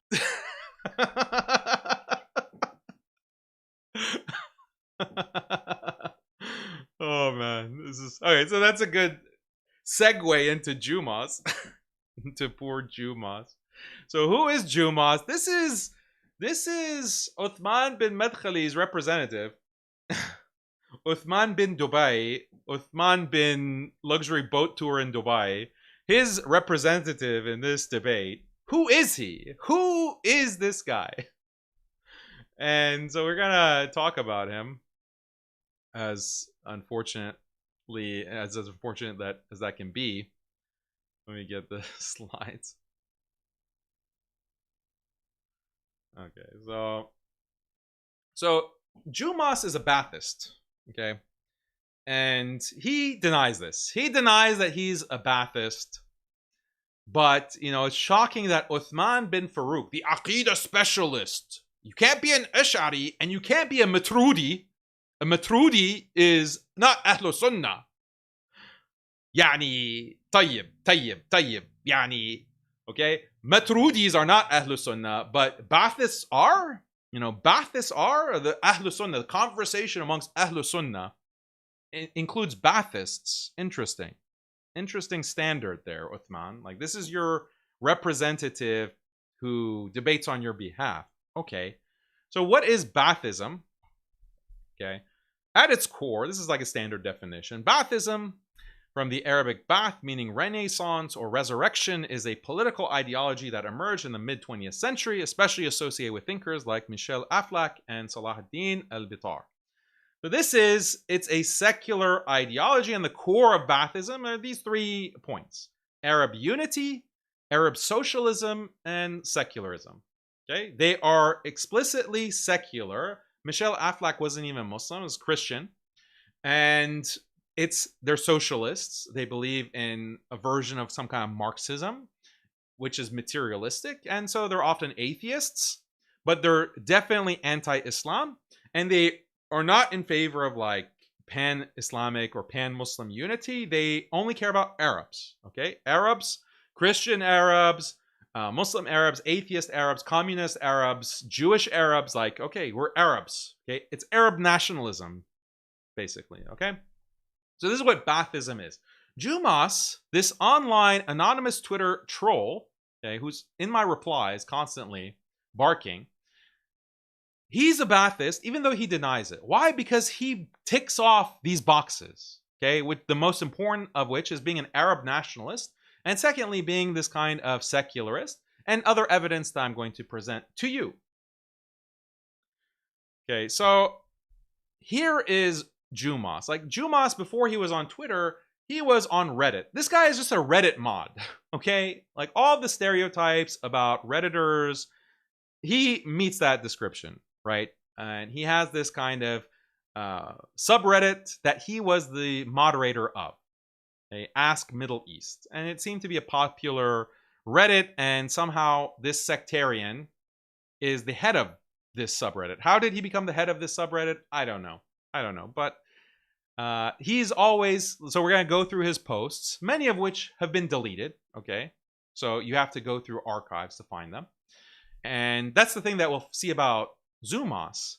He is very careful about deleting his previous posts, whether they're on Reddit, whether they're on X, whether it's on his YouTube channel. He deletes his past posts and videos and contributions. Why? Because he's trying to constantly reinvent his identity depending on what kind of role he wants to play in his ultimate sectarian agenda. And that's why it's very suspicious behavior. It's very suspicious behavior to wipe clean your history, to wipe clean your previous posts. That's a big red flag when there are entire periods where there's no post because you've just wiped it all clean. Why? Why can't that be in public view? What do you have to hide, Zumas? And so here's an example post, like, will the Arab world unite? Like, he cares about the Arab world uniting. No mention of Muslims. Okay, will the Muslims unite? The Arab world, that's his concern. Okay, so here's a comment from Zumas. Okay, you can see here. Someone says, this is from 2022. If they serve under a kuffar, yes, you are a kuffar. The same way as Pakistani Muslims who shed Muslim blood in Iraq are kuffar. Those Arabs who shed Muslim blood in Medina for their Christian masters are kuffar dogs. Okay, whatever. This is some random Redditor. Okay, you can't expect the highest level IQ from Reddit. And then Zumas responds, what? You mixing Turkish nationalism with Islam? Listen up. Sharif, okay, Sharif Hussein, the leader of the Arab revolt, was not a British puppet. He simply collaborated with them. He simply collaborated with the British against the Ottomans. Against the Ottomans, okay, at the critical time in World War I, where they're trying to snuff out all of the Ottoman Empire and wipe out not only the Turks, but all the Muslims who stood with the Turks, with the Ottomans, trying to snuff out the caliphate. And you have Sharif Hussein allying with the British, collaborating with them, as Zumas says, and against the caliphate. So that doesn't make you a puppet. That doesn't make you a puppet, according to Zumas. Ottomans are not native to those lands. Ottomans are not native to the Arabian Peninsula and to the Arab lands. Those are for Arabs only. Arabs are the ones who own those lands and should control those lands. This is Arab nationalism. Like, this is the most base Arab nationalism imaginable, and this is what he's trotting out. Like, he's trotting out the legacy of Sharif Hussein. If Arabs want out, they must be allowed out, okay? If Arabs want out of the Ottoman Empire, if they want out of the Khilafah, they don't want to be under the Khilafah, they can take out. Like, he's justifying the Arab revolt. He's justifying the Arab revolt, collaborating with the British against the Caliphate, against the Khilafah, against the Ottomans. It's like textbook Baathism. Textbook Baathism. So it's one example. Here's another. Okay, someone says, pro-Masri, back in 2022, says, Sharif Hussein, F Sharif Hussein, F him, you know? Yeah, true. He should have been with him defending the Prophet's tomb, not fighting with the Brits against him. Sallallahu Alaihi Wasallam. So then Zumas says, the Prophet's tomb is not a sacred or holy site in Islam. We worship Allah, not graves. Like, you thought this was a winning response, okay? To someone pointing out that Sharif Hussein collaborating with the British, okay, opening up Hijaz to the British, okay, these British enemies of the Caliphate, enemies of Islam, opening up the Hijaz, opening up Mecca and Medina, okay, as the Wahhabis also would go on to do. That's terrible. That's something condemnable. F this guy. F this traitor. Zumas says, why are you so sensitive about the Prophet's tomb? It's not sacred. It's not sacred in Islam. It's a Wahhabi reaction, honestly. This is like a Wahhabi reaction. Like, it's no problem to open up the Arabian Peninsula and Mecca and Medina to the invading armies of the United States or Britain. Like, it's not holy. It's not sacred. The Prophet's grave. Prophet's grave in Masjid al-Nabawi. Like, not, you know, technically it's not in it, but, you know, in terms of the structure of Masjid al-Nabawi, it encompasses the tomb of the Prophet sallallahu alaihi wasallam. So, like, shocking. This is Uthman bin FAROOQ's representative. Okay, Uthman bin FAROOQ, did you not vet Zumas before you invited him to give his PowerPoint presentation on your channel of 1 million subscribers, 1.3 million subscribers. You didn't vet him. Like, that's really irresponsible. That's really, really irresponsible. Like, maybe you need to have him take his shahada. Like, can we have a shahada ceremony, like a Salafi shahada ceremony for Zumas before you have him speak and represent you in a debate? Like, that's really shocking behavior, Uthman. So you would let the kuffar take over his grave. And then Juma says, LOL, the fighting army was Arabs, not British, unless you consider Arabs to be kuffar. Yeah, that's his excuse. So there's another thing that Zuma says. Iran's goals throughout the war was, by Khomeini's own mouth, to end the Ba'athist government and install an Islamic government. This is imperialism. Okay? So this is what he has a problem with. Ending the Ba'athist government and installing an Islamic government. That's imperialism, says Zumas, who is not a Ba'athist. He's just a Sunni brother, Ahlus Sunnah, as Uthman bin Madkhali said. He's just a Sunni. But he has a big problem with ending the Ba'athist government, the secular, socialist, anti-Islam government. He has a problem with that. And having an Islamic government in its stead, that's imperialism. So,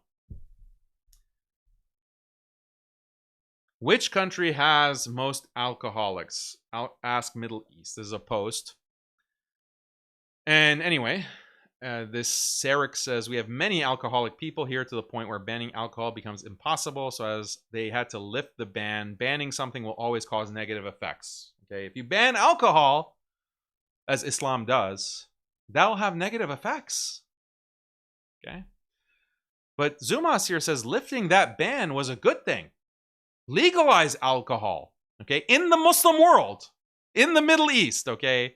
It's not clear from this from the screenshot or this post if that's from, they're talking about Iraq, okay, they're talking about Iraq. Which Muslim country? It's probably Iraq. Lifting the alcohol ban was a good thing. Drug abuse was increasing and Islamist was selling it black market anyways. Having alcoholics is better than drug addicts. I guess Zumas knows better than Allah. Zumas knows better than Allah. He knows better than the Prophet sallallahu alaihi wasallam. Lifting the ban is a good thing. If you ban alcohol, you're just going to create drug addicts. We need to legalize khamr. Legalize it. That's what Zuma says. He's a Muslim, I guess. He claims. He claims. I didn't know, alcohol being banned was a bad thing, Zumas, for Iraq, for the Muslim world, for the Middle East. This was interesting. So he's the head moderator. He was the head moderator for this subreddit, and he has these rules that he's posting for the subreddit. Okay, this is what causes you to be banned. Automatic bans. Homophobia of any kind are not allowed. Oh, okay. No homophobia, guys. No homophobia. Is Zumas gay? We don't know, actually. He hasn't disclosed. Like, no one knows him. No one actually knows. It's an anonymous Twitter account. Former Reddit account. Like, is he gay? Like, is he sensitive about homophobia? Just wondering. Are there a lot of, like, gay Iraqis in, wherever Zumas is? I don't know where he is. Is he in Tel Aviv? Is he in Iraq? Is he in Europe somewhere? In Canada? We don't know. And then he also says anti-Zionism rhetoric as a shield for anti-Semitism is not allowed.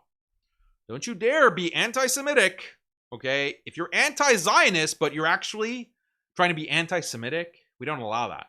We don't allow that when Zumas is on patrol, when Zumas is in charge. So, yeah, okay. Interesting. He's not an agent, guys. He's not a Ba'athist. He's not a Ba'athist, and he's not an agent. Okay? He has nothing to do with Israel. He's an enemy of Israel. He's denounced it. Don't you see his posts? He's denounced Israel so many times. He hates Israel. Don't you see? Now, isn't that what an agent would say, actually? Okay, so this is Ask Middle East. This is what he's the moderator of. Remember, no homophobia and no anti-Semitism allowed for Zumas when Zumas is in charge. But you can have polls like this. Do you believe in the universal implementation of the Sharia? yes, no, partial. Heil Saddam. Okay, that's how the poster. Okay, so Zumas didn't necessarily post this. I don't think. Maybe he did, but it's on his subreddit that he's modding. Okay, 4 years ago. Heil Saddam, Heil Zumas. Do you believe in the universal implementation of the Sharia? Interesting. Look, you can see this post. Like, that's the thing about poor little Zumas. He couldn't delete everything. Like, he tried to delete, he tried to wipe his record clean. But the internet doesn't forget, Zumas. Okay? You didn't wipe everything. Okay? You believe in Heil Saddam? Heil Zumas? Like, this is the kind of thing that you condone on your subreddit that you're the head moderator of. Remember, no anti-Semitism and no homophobia, but having polls about the implementation of Sharia. Should we have secularism or should we have like an Islamic government? Should we implement the Sharia? Zumas says no, actually, because that means prohibiting alcohol. We can't prohibit alcohol. That will cause drug addiction. What do you say to this, Othman bin FAROOQ? Maybe you should have done your homework, Othman. Maybe you shouldn't have just trusted any random anonymous Twitter troll to come on your channel. And this is not even the worst part of it. Just wait. Like, we're just ramping up here. Just ramping up. So, yeah, you tell me. Heil Zumas. Is Othman bin FAROOQ heiling Zumas right now? Like, maybe. We don't know. Well, we already saw this one. Okay. So here's Zumas's YouTube channel. He has 15 videos. Okay. He had a lot more videos, but he just deleted them. He deleted most of his videos. Now, if you go to his channel, there's almost just like 4 or 5. Okay. Or like videos and shorts. He has maybe more shorts. Like, look at what he's deleted, but he still has kept some stuff up.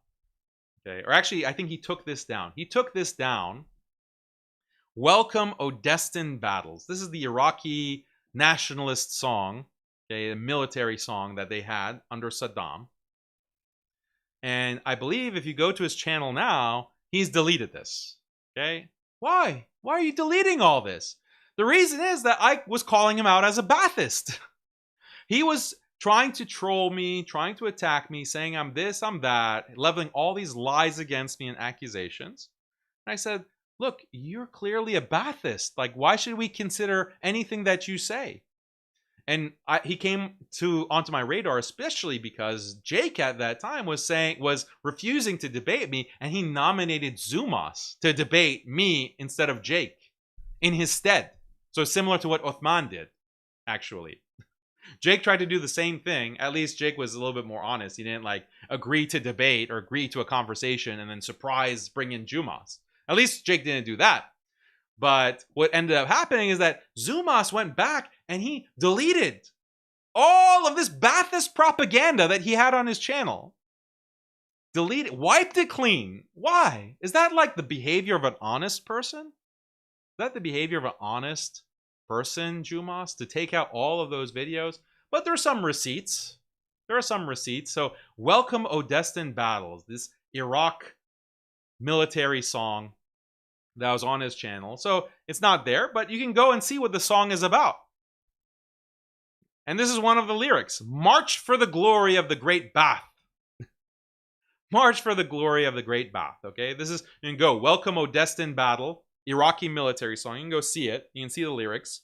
And these are the lyrics that are part of the song that the non-Ba'athist Zumas is sharing on his channel. But he's not a Ba'athist. Okay? And then this was another song. Again, he deleted this. It had almost 250,000 views. And you can see this screenshot was from earlier, before he deleted it. He only had 82,000 subscribers at that time. Sealers of Arabism, Ba'athist song. Literally, like, Ba'athist is in the title of the song. He deletes it, okay? And then it says, this is one of the lyrics. You are the fire, the torch, and the creators of daylight. Okay? The creators, the builders of daylight. Is that Tawheed? Is that Tawheed? Othman. Aqidah expert, Othman bin FAROOQ. Is that Tawheed? Like having a Ba'athist song about being the creators of daylight? Nahar, actually, it's not daylight, it's Nahar, like the daytime. You're the creators of Nahar and Nahar, okay? I thought it was Allah. I'm a Muslim, so I believe it's Allah who creates the night and the day. Al-Layli wan Nahar, it's Allah who's the creator. But that's the thing about Ba'athists, right? They're atheists. They want to secularize. They actually, and Saddam Hussein himself, they actually blaspheme against Allah, against the Quran, against Islam. They deliberately do that because they want to create secular culture. They want to spread atheism. That's what Ba'athism is about. That's one of the core fundamentals of Ba'athism. So it's part of their songs. Like we don't describe Allah as the creator of the night and the day. We describe ourselves like this is the humanist spirit, the Nietzschean or whatever, okay? Atheism. So he deleted this. He deleted this after I called him out on it. Like this is 250,000. Maybe he just privated it. Maybe he privated it or unlisted it, or he just took it off his channel. So it's not visible anymore because people were starting to raise an eyebrow. Well, actually, you claim you're not a Ba'athist, but you have all this Ba'athist propaganda. So, anyway, so now let's get into some of the accusations of Ba'athist Zumas. So he made a big deal about, oh, Daniel, you're scared to debate me. Daniel, you run away. Daniel, this and that. Like, that was his accusation against me. And I'm scared I run from him. Okay, but let's go down memory lane. November 8th, 2024. Okay, I was setting up a debate with these two other Arab nationalists, these two idiots, Talha Berg and Wissam. And I said, why don't you join, Zumas? I invite you to join them tomorrow. Why not? I'm debating too. 1v2. Make it 1v3. No problem. No problem. I can debate you 1v3. I challenge you to join. I accept you joining. And also this other guy, this Nasibi, Ibn Rabat, joining. Bring your whole Ba'athist crew. Bring Saddam's cousins. I don't care. Bring everyone. It's a party. 1v3, 1v5, 1v10. I don't care. Then Zuma says, I'll happily debate you and whip you separately after Talha is done giving you a whipping session. Yeah, we saw that. We saw how that went. Go ahead, you coward. Don't flake out again. So he rejects my invitation and still calls me a coward. Okay. So this is just a troll. Like, he's just a troll.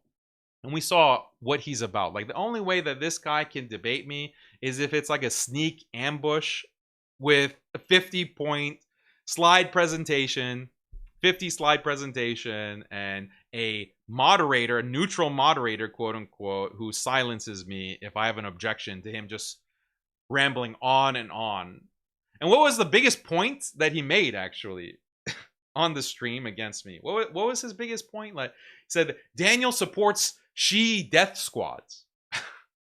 Daniel supports, that was his biggest claim against me. Like, just something falsifiably untrue.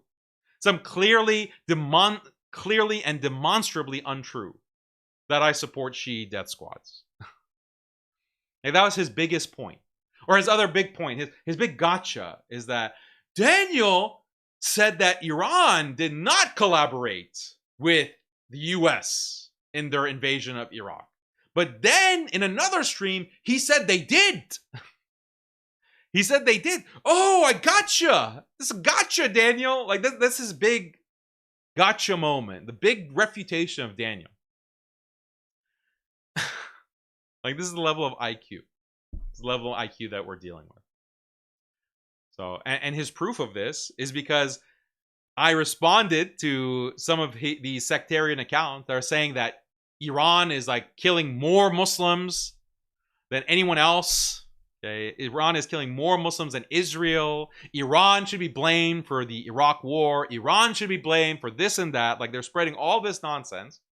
And I say that, okay, the Iran and the US Iran is not the main collaborator in the US invasion of Iraq. Are you crazy?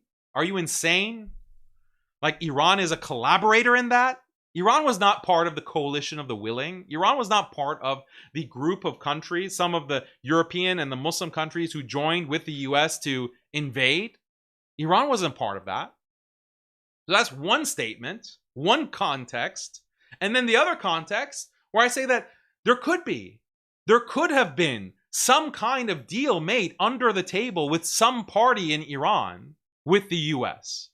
That doesn't mean that Iran is like a collaborator in the US war against Iraq or the US invasion of Iraq.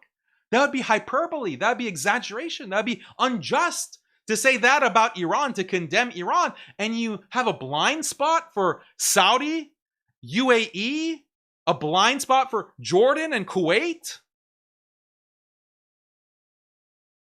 This is not fair. It's irrational. It's dishonest. So that's a separate context. But this is like the big gotcha moment. So like, this is the level that I have to deal with. Like, this is the person that Othman thinks is so capable as his representative to come and debate me in a surprise debate. Okay, so then Zumas is lying completely in saying that I am dodging him. I don't want to debate him. Look at this exchange. Okay. Daniel, the Assad apologist, finally agrees to debate me after countless denials he has accepted, but he wants to shift the topic to something we agree on, that Israel and the US are the biggest regional threats. So I say, okay, Zumas, I will debate you. Okay, this is from May 17th, 2025. He did not accept the walk-on proposal that I gave him. Okay, he can walk on with the conversation between me and Othman, but he couldn't do that with Talha Berg and Wissam. Okay, back in 2024, he couldn't do that, but he can, okay, do that with Othman. But this is months later in May, and he says, "Oh, Daniel finally agrees." But Daniel wants this topic that we agree on. We both agree that Israel and the US are the biggest threat to Muslims, the biggest regional threat. We agree. What? Your whole point, Zumas, up until that point of you expressing this, your whole position was that Iran is the biggest threat. Iran is the biggest threat. Iran has killed more Muslims. Iran is the biggest regional factor. And that's why they can't be allied with. Okay, so I expressed shock in May, okay, because let's have a debate. You're so obsessed with Iran. Let's substantiate. Who is the bigger threat, Iran or Israel? Iran or the US/Israel? Let's have a debate. And he says, no, Daniel, we agree on that. I agree that Israel and the US are the biggest threat. Oh, really? Oh, really? And then he says, Daniel running from the debate again. No surprise. This was the reply to my tweet, because I was like, what? What are you talking about? For the past year, you've been claiming that Iran is the biggest threat. That's the whole basis of your attack against me. So he says, Daniel, oh, you're running again. I've always held this opinion, says Zumas. I've always held this opinion that US and Israel are the biggest threat. You lack nuance. India is the biggest threat to Pakistan, but the US and Israel are the biggest major long-term threats. Likewise with Iran for some countries. Okay. So he says he denies. He says he's always had this position. Problem is, he forgot to delete some of his posts. He forgot to delete this history. So this is from April 2024. Okay. When I had this general post, I've asked some of you to justify the claim Iran is as evil as or worse than Israel, but no one can back up the claim with an actual argument. And to make matters worse, if you say Israel is objectively worse than Iran by a long shot, you are smeared as claiming, etc. So I'm challenging people to justify this, to provide an argument. I've been doing this for 2 years now, okay? For 2 years, I've been challenging these people to provide an argument and to debate me on it, okay? And so at that time, okay, in April 2024, what is Zumas saying? Daniel, when will you stop lying? Iran's unspeakable crimes in Syria and Iraq are not forgotten tales of history. They're ongoing crimes, blah, blah, blah, blah, blah.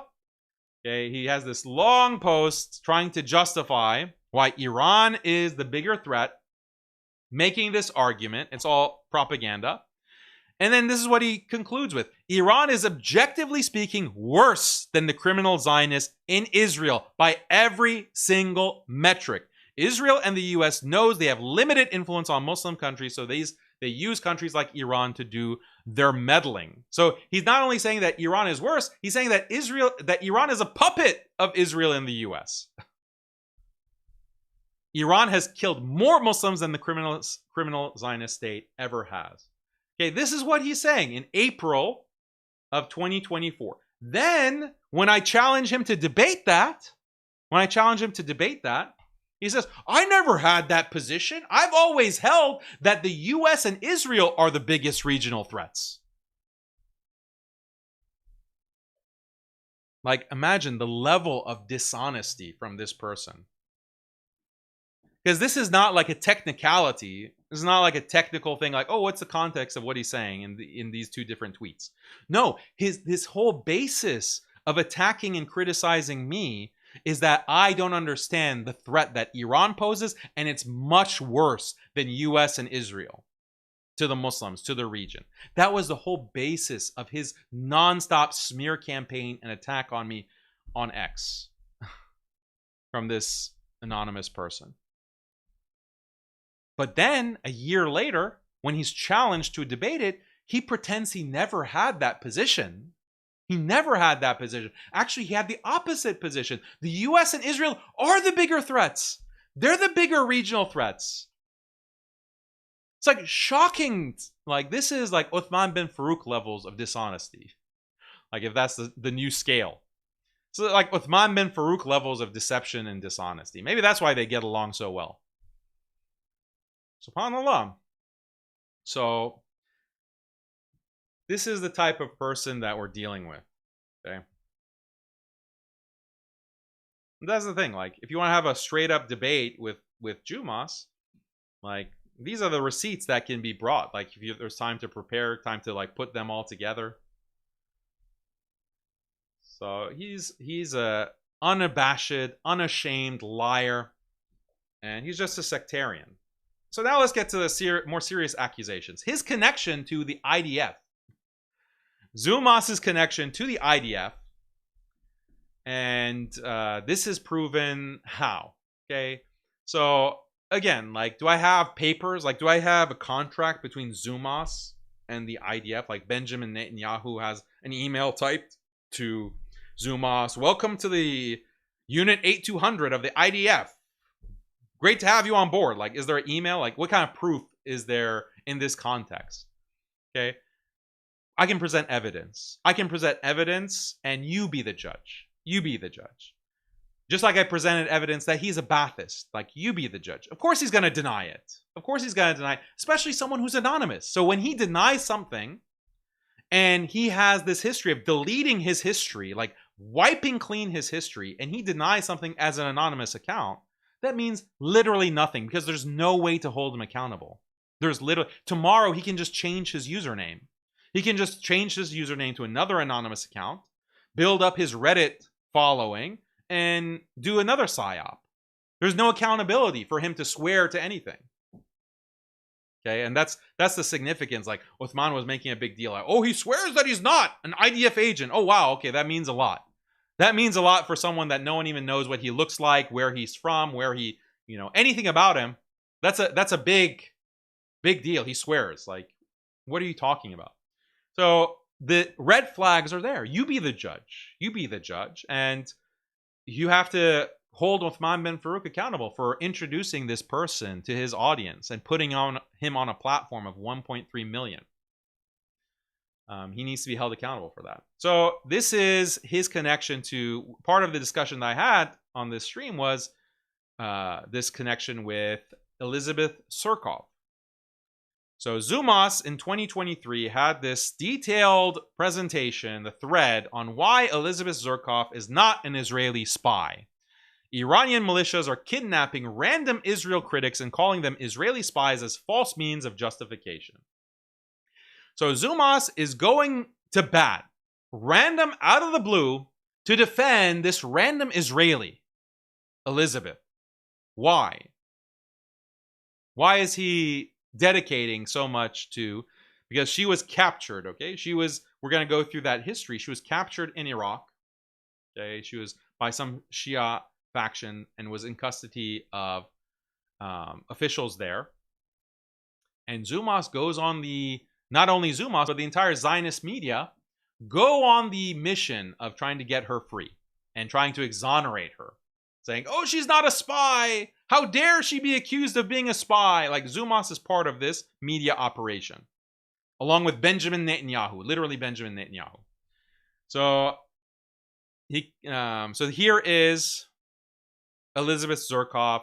We'll go through the rest of that thread in a second, actually. But this is also Elizabeth Zurkov quote tweeting Zumas. I believe this is from last year. Yeah, October 21, 2025. So as late as last year, last fall, Elizabeth Zurkov, who is an Israeli, and she is an IDF officer, intelligence officer, was, okay, at least she was, like, that's confirmed. Maybe up to this day she is, okay, probably.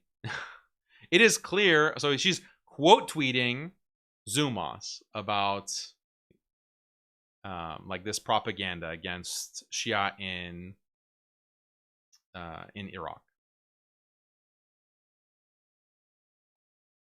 and she's like writing in Arabic, okay, against quote tweeting Zumas. Okay, so here's the rest of the thread. So this is Zumas is compiling all the evidence, like he's working hard, burning the midnight oil to prove Elizabeth's innocence. She's not a spy. She's not. She's openly critical of Israel and doesn't hide the fact that she's Jewish or an Israeli citizen on her account. See, you can never be a spy if you criticize Israel. No spy could ever criticize Israel. Wow, that's really good evidence. Really, you convinced me. Does Israel really need her when they have half of the IRGC on their payroll? Absolutely not. Israel doesn't need any spies. The Iranian government is Israel's proxies. The Iranian military, the Revolutionary Guard, are spies for Israel, but not Elizabeth. Perish the thought. God forbid Elizabeth is a spy, but the IRGC, the Iranian military, they're the spies. Half of the IRGC is spies for Israel, but not dear old Elizabeth. Israel does not send people who have publicly declared themselves as Israelis as undercover operatives. Oh, they don't? They don't? You know that, Zumas? Really? You have a guarantee? Did Unit 8200, did the Mossad director give you a guarantee? Trust us, Zumas. We're never going to send anyone who's publicly declared themselves as Israeli as a spy. We would never do that. This is evidence. So imagine like a multi-thread, like multi-tweet thread defending like this random person. Why? And she also quote tweets you. Like, what's the relationship? The Iranian militias are trying to market this as some sort of victory. Since 1979, how many Westerners have been taken hostage by Iran? Virtually all of them were called spies and yet released, mostly harm-free. Elizabeth will be released too. Okay, really strong evidence there. So then this was a press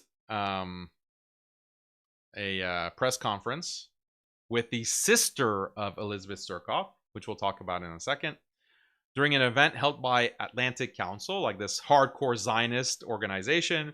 She's demanding that the Iraqi government secure the release of her sister Elizabeth, who has been kidnapped in Iraq.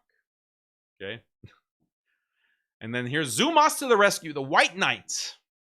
What she's saying is true. The U.S. is funding these militias. They've even driven out around an American Abram tanks. It's true. Like, why can't the Iraqi government, like, if you're driving the tanks from America, you shouldn't be taking Elizabeth.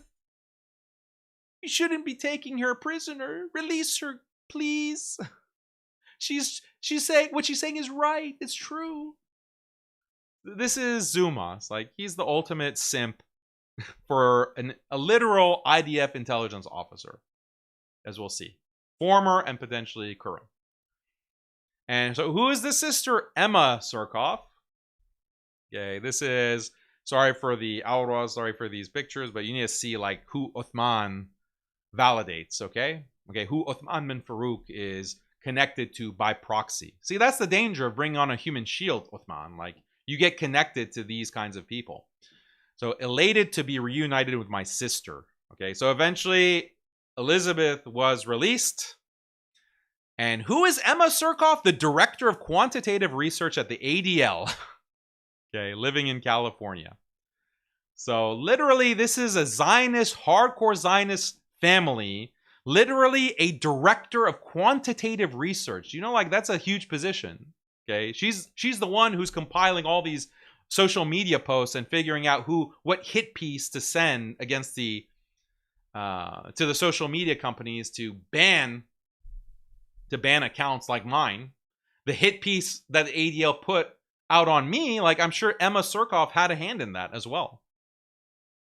Okay, it's not, I wouldn't be surprised, right? Okay, so she's the director of quantitative research at the ADL. Her sister is Elizabeth Zurkov. Who is Elizabeth Zurkov that Zumas is simping for? That's what we want to know. Who Zumas insists is not an Israeli spy.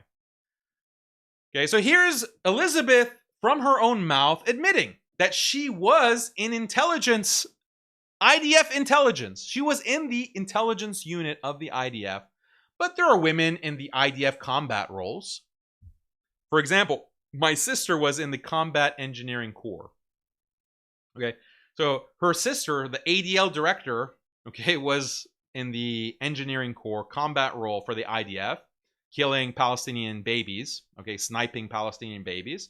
And Elizabeth was the intelligence unit, you know, directing the operations against the Palestinian babies being murdered. Okay, just so we're clear. Okay, that's what Elizabeth was doing. By her own admission. By her own admission. So someone was asking, is there any proof to confirm that Elizabeth Zurkov is indeed an Israeli soldier who committed crimes against civilians? Is there any proof? Then Ali Abu Ni'ma, who is a Palestinian activist, and we're going to see his article in just a second. He says, just her own words. Okay, and he quote tweets Elizabeth Zurkov, replying to someone, one piece of garbage who never served told me I'm siding with Hezbollah, knowing I served in the Second Lebanon War. She's serving in a war killing Muslims. Okay, and she's like proud of it. She's like advertising it. And then she continues, I was born in 1986 and hence carried out my mandatory military service in Tel Aviv office in 2006. My views evolved significantly since then. Oh, I'm sure they have. Before leaving Israel, I volunteered and worked for human rights NGOs, including ones fighting for Palestinian rights. Oh, she cares so much. So Ali says, bombing and murder campaigns are usually planned in a Tel Aviv office. No. You could have refused, you know, you can refuse. You'll just go to jail for like a few months. And there are plenty of religious Jews in Israel who refuse to serve on the basis of religious exemption. So there's a lot of ways that you can get out of your mandatory IDF military conscription in Israel. Elizabeth didn't care to do any of that. She was fine with bombing Muslim babies and sniping them. She was fine with directing those operations from the intelligence office. And how far have your views evolved, quote unquote? Have you renounced the racist doctrine of Zionism? Don't bore us with the usual shooting and crying. Yeah, so I have to say, Ali Abu Ni'ma, he's a sharpshooter. He can see right through these Zionists, at least when it comes to this Elizabeth Zurkov. He's saying, yeah, condemn Zionism. Go ahead. Go ahead and condemn Zionism. And then he provides the proof, okay? Here's Elizabeth saying, I am not a Zionist and oppose nationalism and the existence of borders in general. I oppose the existence of borders.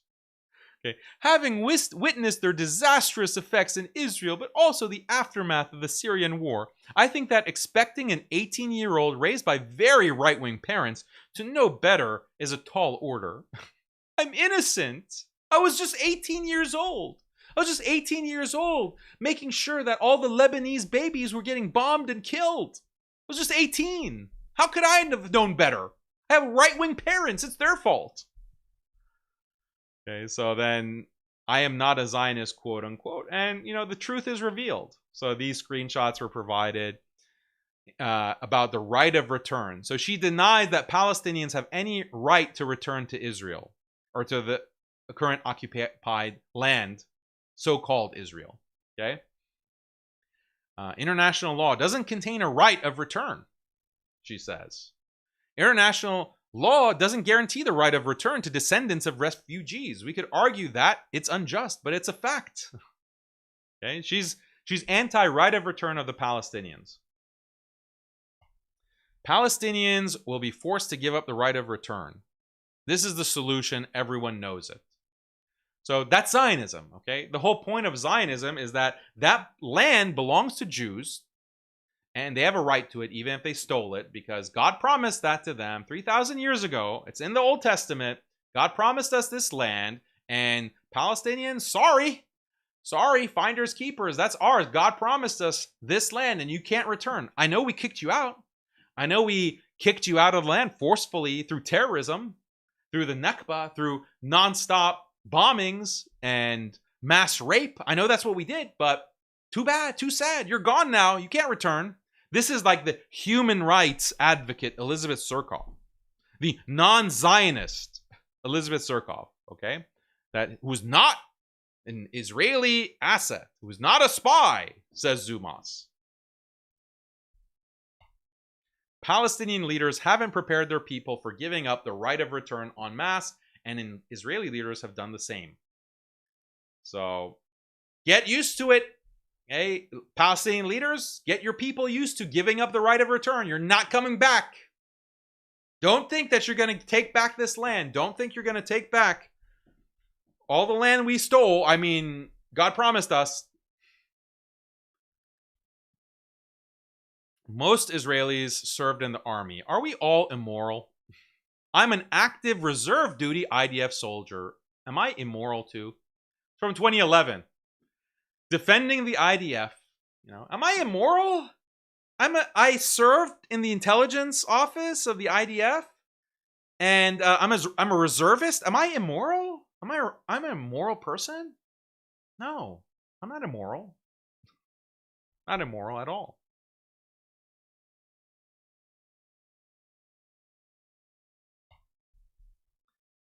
Also a big fan of bombing and NATO invasion of Libya. It's enraging that people outside of Libya who've never lived under Gaddafi's reign dared to say revolution was tainted by NATO intervention.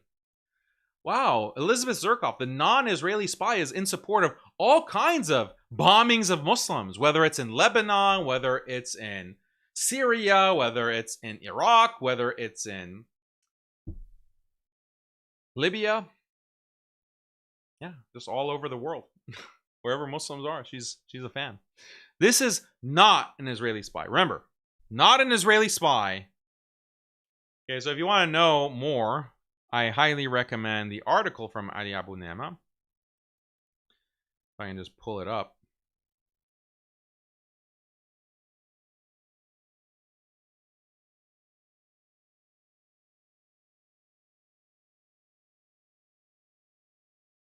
Electronic Intifada, what we know about Elizabeth Zurkov. So this is why I presented. I didn't present it. I just showed it on screen in the stream with Othman as proof.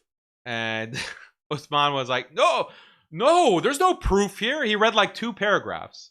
He read 2 paragraphs or 2 sentences. And he said, I don't see the proof. I don't see the evidence here. You're a liar, Daniel. You're a liar. That's what he said, right?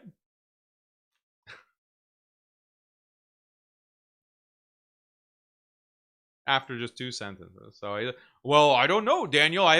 You haven't presented the proof. You haven't presented the proof, so you're a liar. And then Zumas, chiming in, both of them squawking. So go read it yourself. You can read it yourself. I also didn't show you this stuff, like from Zumas. Okay, he's like posting edits, like that's his name to fame. Like all this stuff he deleted from his channel. Okay, so he's like posting women like from a movie. Okay, so I won't play this because it's like music, like blasting music. This is his edit. Okay, I don't want to show you this filth. Not to get confused.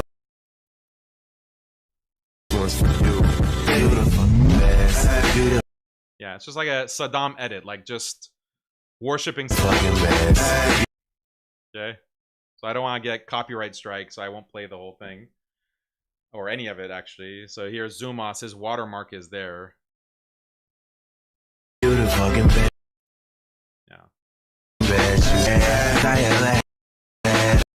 Yeah, this kind of trash. Like, I'm not a Ba'athist, guys! I'm not a Ba'athist! Oh, by the way, I didn't show you another point about this Elizabeth Zurkov. So her cover, like she was, we didn't even go through that. Why didn't the slides, did I skip slides? We missed a bunch of stuff. Oh, sorry, I missed some slides here.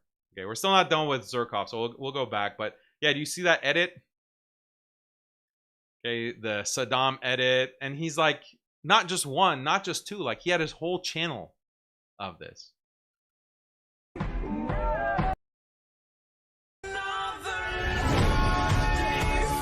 Yeah, this is the kind of music that Zumas is into. Like women's music. So, remember guys, he's against homophobia, so I don't want to see any homophobic comments. Okay. We don't know if Zumas is gay or not. We don't know. But yeah, this is like what he does on his free time, I guess.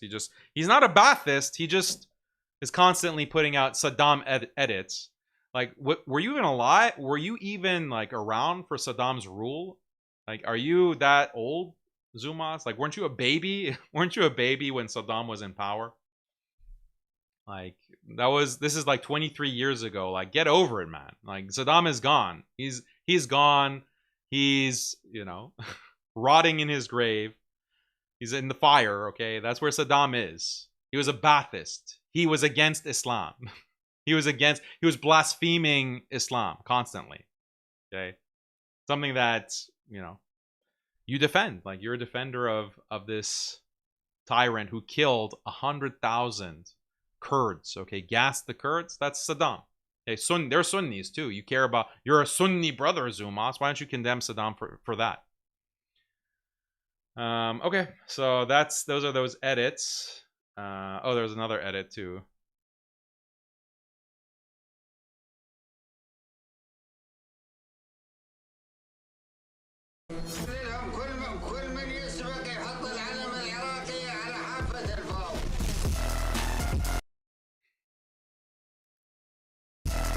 Dude, get over it. Like, Iraq lost. Saddam lost. Like, Saddam was defeated. Like, he's dead. He's gone. Get over it. Baathism is dead. Okay? And yeah, just you have to wipe your record clean. I know you're ashamed of it. Like, you deleted all these videos. Like, these aren't on his channel. These were on his channel. He deleted all of them because people were calling him a Ba'athist and he had to deny it. He had to rebrand as a Sunni Wahhabi, like a Sunni who cares so much about Islam and Ahlul Sunnah and Tawheed and Aqidah. He had to rebrand to trick like people like Othman, to trick people like Othman to spread his sectarian hate. Okay, let's go back to, I missed some slides about Elizabeth Zurkov. Sorry, my bad.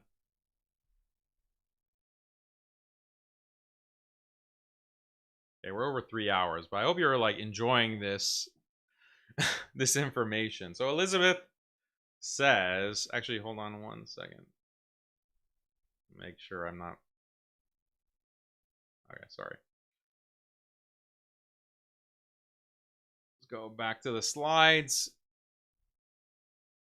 So what is the cover story of Elizabeth? Why was she going? Like, she's going to Iraq. She's going to Syria. She's like hanging out with HTS. She's hanging out with Al-Qaeda, AQ. She's like, what? Who is allowed like to go to these areas? Okay, so that she claims she actually is or was, I don't know if she still is, a PhD student at Princeton. Okay, doing research. Okay, I'm happy to share with you that this fall I'll begin my PhD in political science at Princeton. This was 2019. I'll be leaving DC in a month to do a couple of months of field work in the Middle East. In my PhD, I hope to research sectarianism, and particularly in Syria and Iraq. Oh, what an interesting dissertation topic. What an interesting field. Sectarianism, you say? Wow, very interesting. What a coincidence. Like, what a coincidence that that's your specialty, and that requires you to go and meet with all these groups. As a former Israeli intelligence officer, wow. Wow, it's great field work that you're doing. From Washington, D.C. to Princeton to Mosul to the Middle East to all of these strongholds of HTS. And yeah, I wonder if she met Shara. I wonder, she's rubbing elbows. I wonder if she was introduced to Ahmed Shara by Petraeus. Maybe they had some basketball games together. Does Elizabeth play any basketball, Zumas? Shooting some hoops there with Ahmed Shara. Yeah, this is not a spy, guys. Not a spy. This is all coincidence. This is all coincidence. The specialization in sectarianism, you know, going to the most hostile areas. And what the Electronic Intifada article elaborates is that Princeton doesn't allow PhD students to go to Iraq. Like, that's not allowed according to their rules, like their official rules in terms of field research. Princeton, there are certain countries that you can't go to, and Iraq is one of them. Yet somehow Elizabeth gets the visa. She gets the green light to go do field work in Iraq and Syria. Wow. How'd she manage that? And then Benjamin Netanyahu comes out to defend Elizabeth. And the director of the ADL, of quantitative research, her sister, another IDF officer, comes to her defense. Release Elizabeth after, you know, the government in Iraq realizes that we have a spy here. She's pretending to be a field researcher, specializing in sectarianism. So, I mean, this is really sloppy. We deserve better psyops, don't we? We deserve better psyops. We deserve better spies. Like, this is very sloppy. I'm disappointed. I'm disappointed. Like, yeah, like the Mossad, the quality, I guess it's really gone down. Quality has really gone down. You know, someone like Epstein. Epstein was the old school. They were much more discreet. Like, much more, except on the email. Except when it comes to email, where they're talking like, yeah, we're gonna yeah, send over the girls. You know, just messaging, you know, emailing the other billionaire friends. Yeah, send over the girls. Yeah, I like them really young. They're very discreet, except on email. And when it comes to Zurkov, except on Facebook and Twitter, really discreet intelligence officials that Israel has got running their operations. I hereby declare a no-fly zone over Syria. Yeah, just at the Pentagon. Yeah, just the Pentagon. Just someone, you know, in those circles. Not a spy. Not a spy. This is just innocent. She's just advocating for human rights at the Pentagon with her ADL director sister. It's all innocent. It's all innocent. How dare you question this? Right? That's what pretend that Zumas talking. I know you can't pretend because no one knows who he is. You can't imagine what he looks like. It's just all innocent. How dare you? How dare you cast aspersions, sully the reputation of that angel Elizabeth, specialist in sectarianism, which happens to be my specialty, promoting sectarianism, non-stop fighting between Shia and Sunni. Happens to be my specialty, and I happen to be out there defending the expert on sectarianism, excuse me. Having a field work for how long? Years in Iraq and Syria, meeting all of these officials, and go to the Electronic Intifada article, you can see the depth of her involvement. Okay, guys. So that is my stream. That is the material that I want to go over with you. And yeah, tell me, Othman, like, this is who you're attached to now. Enjoy. Enjoy. Now I'll look at your super chats, inshallah.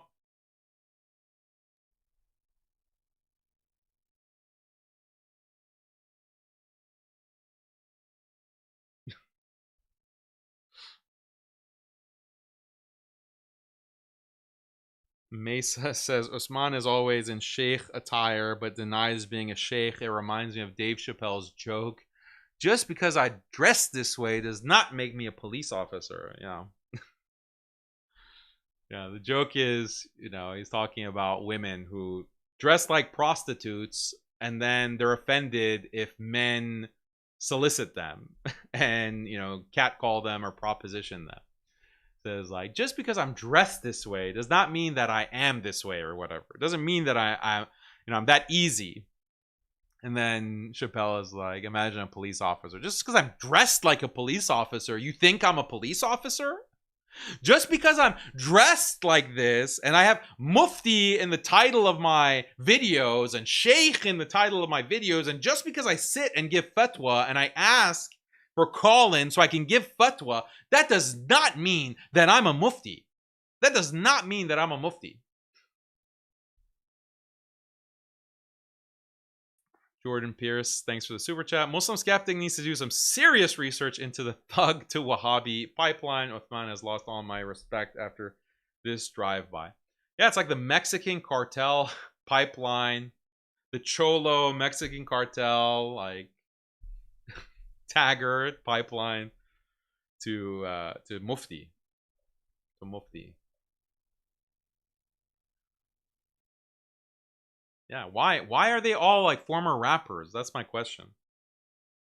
That's yeah, we like Uthman's history is quite interesting. Quite interesting. So I don't know why he wants to, again, like those in glass houses. Nutty caller, the whole treachery, meaning of Othman, was like the US inviting Iran for peace talks and then brings out two Israelis, Witkoff and Kushner, to sabotage everything. Yeah, there are a lot of parallels. I agree. Osman says, "Do you notice the amount of gaslighting and insulting that this Zumas guy was doing on you, all while Othman did nothing? Good on you for interrupting." Yeah, I mean, that's like, it's so shameful. Like, you have someone and his presentation was incoherent. Like, it was just a rant. Like, the guy is unhinged. He thinks he's a lot smarter than he actually is. He's to work on his presentation skills. Like, if you're gonna make a presentation, try to be more organized about it. Like, you can get through those slides in much less time. It shouldn't take you 40 minutes to go through those slides. And yeah, I'm going to interrupt. I'm not going to sit there and let you just insult and lie about me in this impromptu ambush debate.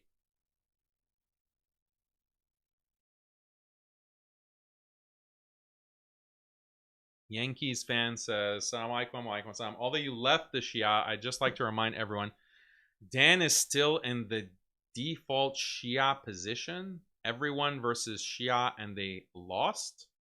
Much like Iran and South Lebanon. Inshallah, you're Leb Shia."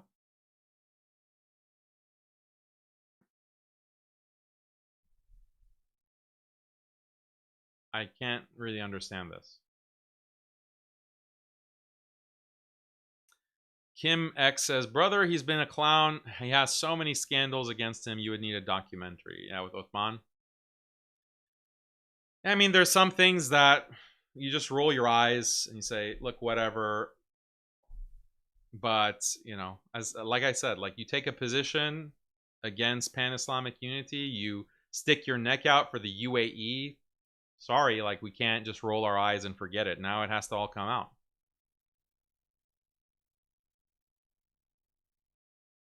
Lost Mind Lord, what's your opinion on the Ibadi madhab? It's mostly populated in Oman. Oman is known for pan-Islamic unity with Sunnis.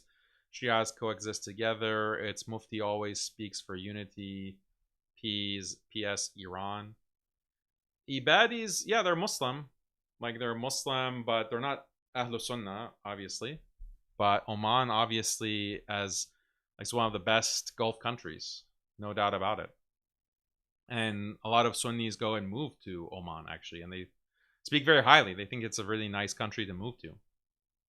So I can't say anything negative about Oman. Lost Mind Lord says, I was the top comment, but it got hidden, lol. Yeah, on Othman's channel. So, Lost Mind World. I don't remember what your comment was, but yeah, it's a shame.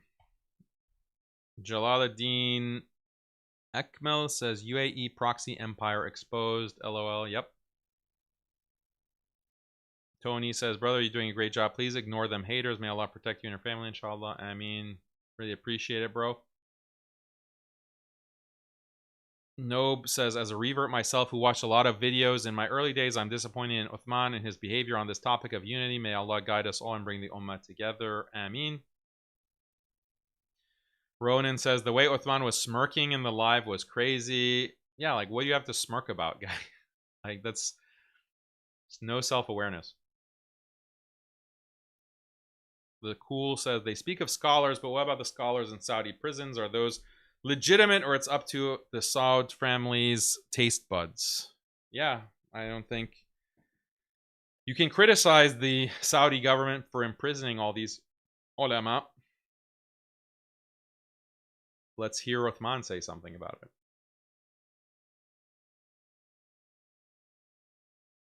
Sign Infinity says, why would I ever support someone like Iran harming the Muslims and cursing our Sahaba? We condemn the Gulf for their actions, of course, but we never support Iran ever. Okay, like, this is the point that I made with Uthman. Like, if your standard is that you have to be a 100% Orthodox Sunni government for there to be any support for you when you're attacked by Israel, then none of these countries could get the support of Sunni Muslims. Okay? Because the UAE is not an Orthodox Sunni government. You know, and that's the least that we can say. Neither is Saudi. Neither is any of these governments. You can go down the list. Okay? None of them are Orthodox Sunni governments for many, many reasons. Okay? So then if those countries, like if tomorrow Saudi was attacked by Israel and the US, or tomorrow Jordan was attacked by Israel and the US, or Syria for that matter, Lebanon for that matter, then an idiot like you, Sign Infinity, would come out and say that we can't support Saudi, we can't support Jordan, we can't support Syria because they don't have the correct aqidah and they're not Ahlus Sunnah, they are not Orthodox, they have this deviance, they have this deviance, they have this deviance. So your logic justifies the invasion by the US and Israel of every single country in the Muslim world. But you're too stupid to work out the implications of that. You're too stupid to work that out in your head. That's your problem. And, you know, that's the stupidity of someone like Uthman bin FAROOQ. Stupidity of all these sectarians, these Wahhabis. And when you put it out like that, so cursing our Sahaba, okay, let's address that, okay? So cursing the Sahaba, does that make you a kafir? The Sunni scholars say, including Ibn Taymiyyah, no. That in and of itself does not make you a kafir. It does not take you outside of Islam. That does not violate something that would take you or render you a kafir. And I've presented all the evidences for this in the debate that I had on whether the Shia are Muslims or not. Okay, and all the evidences are there. You can go see the quotes from Ibn Taymiyyah, from Imam Ghazali, and others. Okay, Ibn Abidin in the Hanafi tradition. You can see all the quotes. So cursing, it depends on the nature of the curse or the extent of the curse. If someone curses all of the Sahaba, or what Ibn Taymiyyah says, like the majority of them except for 10, okay, that is kufr. Why? Because it contradicts the Quran. Because the Quran, Allah says that Allah is pleased with them, the companions of the Prophet sallallahu alaihi wasallam. So if you violate that by saying no, that all the companions of the Prophet sallallahu alaihi wasallam were kafir, or they were, or you curse them, when Allah says that He's pleased with them, then you're violating the Quran. Then yes, that is something that is kufr that takes you out of Islam. Okay, as long as you don't have like some kind of really good excuse. Okay, like you're just a new Muslim and you don't know. So that's the Ibn Taymiyyah's position on that. So is it good? No, it's not good. Are they deviant? Yes. Anyone who curses the Sahaba, they will be cursed. Okay. Anyone who curses the noble companions of the Prophet ﷺ or Ummahat al-Mu'mineen, they will be cursed because of their cursing of the Sahaba. But you should also know that in history, there was a lot of cursing of the Sahaba by Sunnis. The Umayyads, okay? The Umayyads were cursing Ali. That was a part of the policy of the Umayyads, okay? Especially early on. And there are hadith or narrations in Sahih Muslim that record this. And maybe we'll have a stream on that. But we're already getting close to 4 hours, so I won't go through all the evidences. But yeah, it's terrible that you have some Shia, not all, who curse the Sahaba. You have the fatwa of Khamenei, you have the fatwa of Sistani that says do not curse them, that the Shia should not curse the Sahaba or the wives of the Prophet explicitly, and they should not do it publicly, and they should not do it privately. That's the fatwa. I've shared it. I've explained it. You can watch my video on Shiism to see all the evidence of that. Okay, so if some Shia do that, it's wrong. They'll be cursed, okay, in this life and the next if they die upon cursing the Sahaba. But it does not necessarily take them out of Islam. So they are Muslims. They're deviant Muslims. Guess what? You know, the governments of these countries, they're also deviants. They also don't implement the Sharia. Do you know how serious not implementing the Sharia is, according to many scholars? Let's just refer to Ibn Taymiyyah. Okay, let's refer to Ibn Taymiyyah. This is why I would say that Uthman, who claims to be a follower of Ibn Taymiyyah, he claims to be a follower of that tradition. Ibn Taymiyyah did takfir on the Mongols for not implementing the Sharia. He did takfir. He actually mass takfired the Mongols who had entered into Islam at that point. He mass takfired them because they weren't implementing the Sharia. That's actually the only kind of takfir that Ibn Taymiyyah does. Ibn Taymiyyah doesn't takfir anyone on the issue of istighatha. He has no explicit takfir of anyone when it comes to the issue of istighatha or saint veneration. He doesn't have any explicit takfir when it comes to the names and attributes of Allah. He has no explicit takfir of anyone when it comes to Ash'ari Maturidi debate, actually. The only group that he explicitly takfirs are the Mongols. And it's on this issue of not implementing the Sharia. He takfirs them on that. Okay, so I'm not saying I take that position, but that is a position that Ibn Taymiyyah had. And you, Wahhabis, claim to follow Ibn Taymiyyah. And guess what? Like, which of these governments that you bootleg for are implementing the Sharia? Should we go look at their legal code? They don't look at their legal code, look at their constitution. Is that the Sharia? Tell me. Do we have monarchy? Like, is monarchy the government that is enshrined in the Sharia of Allah? You tell me. Okay, so if you want to accuse Shia or Iranian government of being deviant, great, yeah, fine, no problem. I can't argue with that. But look at these other countries. So what's your standard? Ultimate scrutiny of orthodoxy when it comes to Iran, and then when it comes to everyone else, oh, we ignore that. Like, oh, I don't know. I don't get into politics. I don't criticize the rulers when it comes to these countries. But when it comes to Iran, maximum criticism, maximum scrutiny. Like, look at what they say. First of all, what does the Iranian government curse the Sahaba officially? No, okay? It's not there. Especially Khamenei, like where? Okay? Or then what about the country as a whole? What about the country as a whole? So you wouldn't support Iran as a whole because of this? You're just an idiot. Sorry.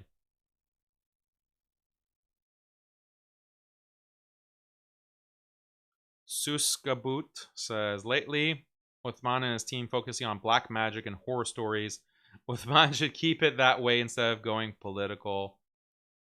Yeah, just stick to the clickbait on whatever, horror stories.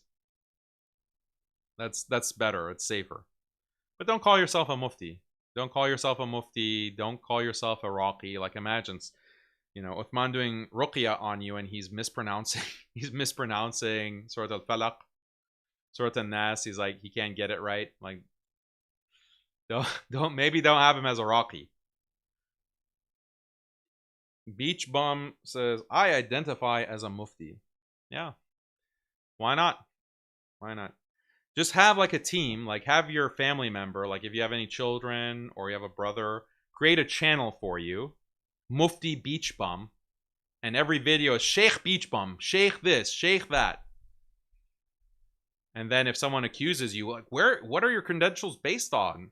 How can you call yourself a mufti or a sheikh? And then Beach Bum says, I never called myself a mufti. How dare you? How dare you call me accuse me of self-identifying as a mufti or a sheikh? I never have called myself that. Never in my life. Okay, that's the free social media strategy for you, Beach Bum. For you, Beach Bum, you can really go far. Okay, giving you the secret sauce, the code.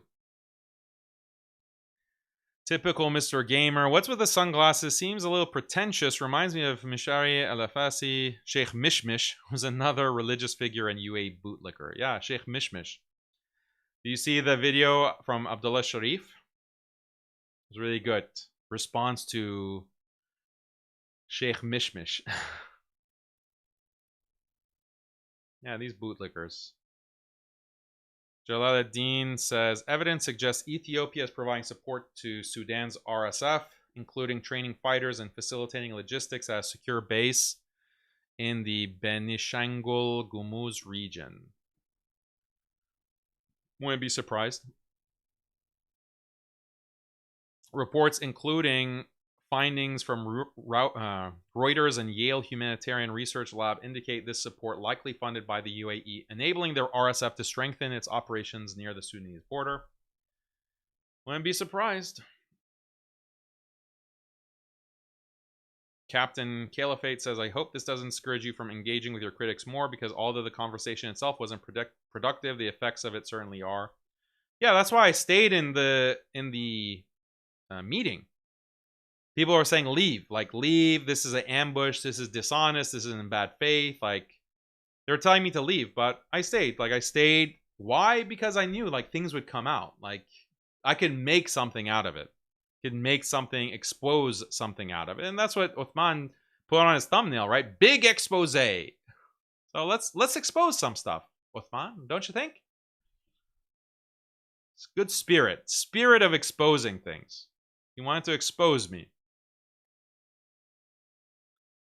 Shahid says, if low IQ Wahhabis can't let go of hatred for Iran, they encourage Iran to normalize with Israel, like Saudi, UAE, etc., to backstab Palestine in support of Greater Israel. Iran isn't even a part of Greater Israel. Yeah, the Wahhabis would love it if Iran, like, discovered the correct Aqidah and normalized with Israel, or had good diplomatic relations with Israel and the United States. Like, is it not? Because that's like, oh, see, you've allied with Ahlul Kitab. So yeah, just Iran, you think they would have animosity? Like, all the sectarianism online would exist if Iran just normalized with US and allowed, like, US bases, allowed US bases in Shiraz and Esfahan and Tehran. Think there'd be any sectarianism? Like, it'd be Azerbaijan. Do you see, like, any kind of criticism of Azerbaijan by these Sunnis? Azerbaijan is also a Shi'i government. You know that, right?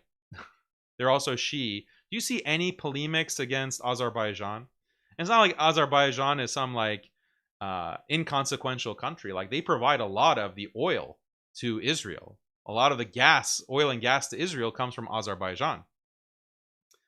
And Israel launches attacks from Azerbaijan against Muslim countries, including Iran. So do you hear any kind of criticism of the Shiism of Azerbaijan? Oh, these Azerbaijanis are cursing the Sahaba. We can never support Azerbaijan. Do you hear that? Do you hear any of the Syrian nationalists saying this? The crypto-Baathists saying this? Is Zumas saying anything like this? No. Elizabeth Zurkov, does she have anything to say about Azerbaijan?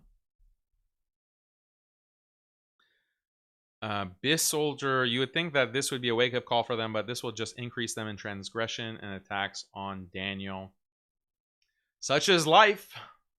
Such is life, but I'm happy that I have so many people online, mashallah, Muslim brothers, and even non-Muslims, who see, like, the deception, who see the psyop, and they're speaking out. Like, people are waking up.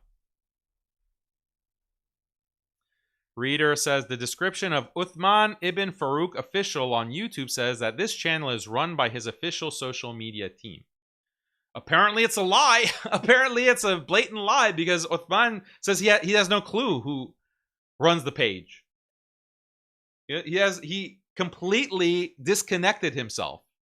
So who's lying? Is official, like, if someone claims like the Daniel Haqiqatjou official account or page, I'd put a disclaimer. Like, I'd come out and say, hey guys, FYI, this channel, it might be clipping, but it's not my official channel. So I'm not responsible for anything that is being put out on this channel. Like, I'd just clarify it.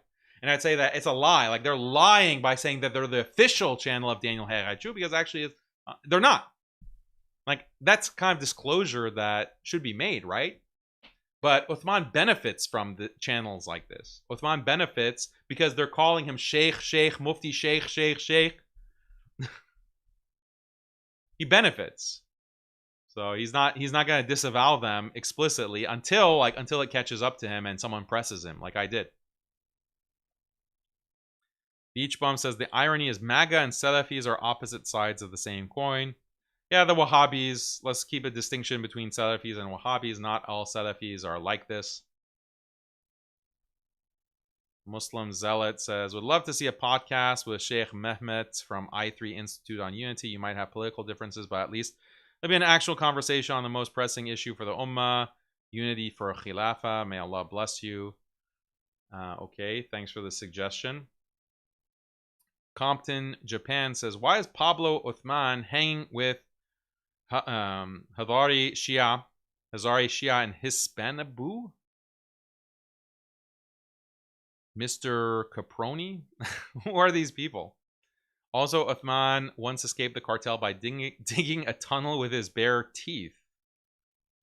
Interesting. Compton, Japan. So Hazari Shia, he's hanging out with them. Okay. I don't know who.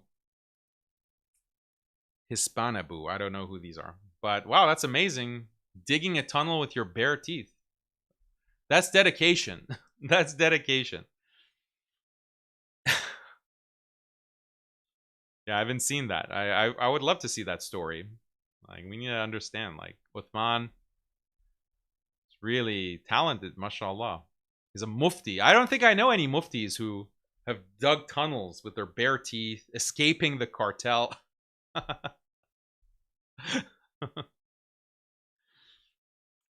Ahmad says, UAE government kills Sunnis for dunya, but Iran does it as part of their aqidah, that we are enemies. We unite with the former by calling to leave dunya, and you unite with the latter by calling to leave Shiism. So you're already, okay, this is our friendly neighborhood Wahhabi who every now and then submits super chats, Ahmad. And he has these really dumb points, but we entertain him. We're a Wahhabi-friendly channel. We entertain Wahhabi idiocy on our channel. So the UAE government kills Sunnis for dunya, but Iran does it as part of their aqidah. So they're worse. So they're worse, I guess. Okay, so we unite with the latter by calling them to leave Shiism. Okay, yeah, unite. I call them to leave Shiism.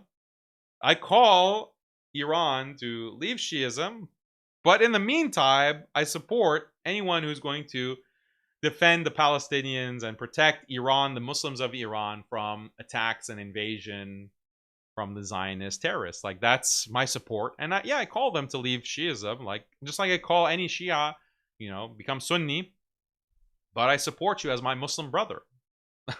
That's not hard. And I support, unite with the UAE. First of all, cut off Israel, stop being a proxy of Israel, cut off the Abraham Accords, stop promoting Hindu temples and building Hindu temples and the Abrahamic house and the Abrahamic religion, stop this shirk and kufr. See, I'm uniting with the UAE. See, I'm uniting with them. Stop selling out the Muslims for some shekels. See, I'm uniting with the UAE, just like you want, Ahmad. We can unite with Iran and we can unite with the UAE, no problem. Captain Caliphate, how about a discussion debate with those two Deobandis? As hostile as they may be, they'll probably not be as pro-UAE because of their background. Yeah, I mean, I'll debate Deobandis, like these guys that you're talking about, as soon as they condemn Mufti Taqi Uthmani. Like, they called me a Iranian stooge for saying that Muslims need to support Iran when they're being attacked by US and Israel. Mufti Taqi Uthmani, a Deobandi, okay, one of the leading scholars of Deoband, says that as well. So call Mufti Taqi Uthmani an Iranian stooge, and that's like your ticket to have a conversation with me. Because be consistent. Like, find your manhood. Criticize Mufti Taqi Uthmani and the other Deobandi scholars, senior scholars, who have said the same thing as me.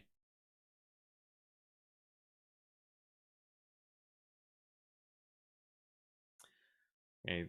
TikTok viral says Muawiyah and Ali wars killed more Muslims than all the battles with Kuffar combined. So according to this, Khawarij, Ali and Muawiyah were enemies of Muslims, and the Romans, Persians were better. You know, the logic doesn't make sense. Like, there were fitan between the Sahaba. They fought in battles, and that's the basis of like the fatwa or the hukum that some of the scholars had, that just because you curse a Sahabi, that doesn't necessarily make you a kafir, because the Sahaba themselves were fighting each other and in some cases cursing each other. Okay, so how can that be? Like, how can that make you a kafir? You'd have to do takfir of the Sahaba on that basis. Dragonix says, as Sunni Iraqi, I hate when they keep speaking in my name. Wahhabis harm me more than any Iranian or Shia. I stand with my Shia brothers even though they are on Dalal. Yeah, good message. Yeah, Iraqi Sunnis. Iraqis in general, like, subhanAllah, imagine, like, all these years of war and destruction. It's like so sad. It's so sad, like, what, it's like sectarianism, Western imperialism, Zionism, like, all focused on Iraq. So may Allah bless Iraq and the Iraqis. Like, they've gone through so much, and it's really sad. Yeah, so thank you for your super chat, brother.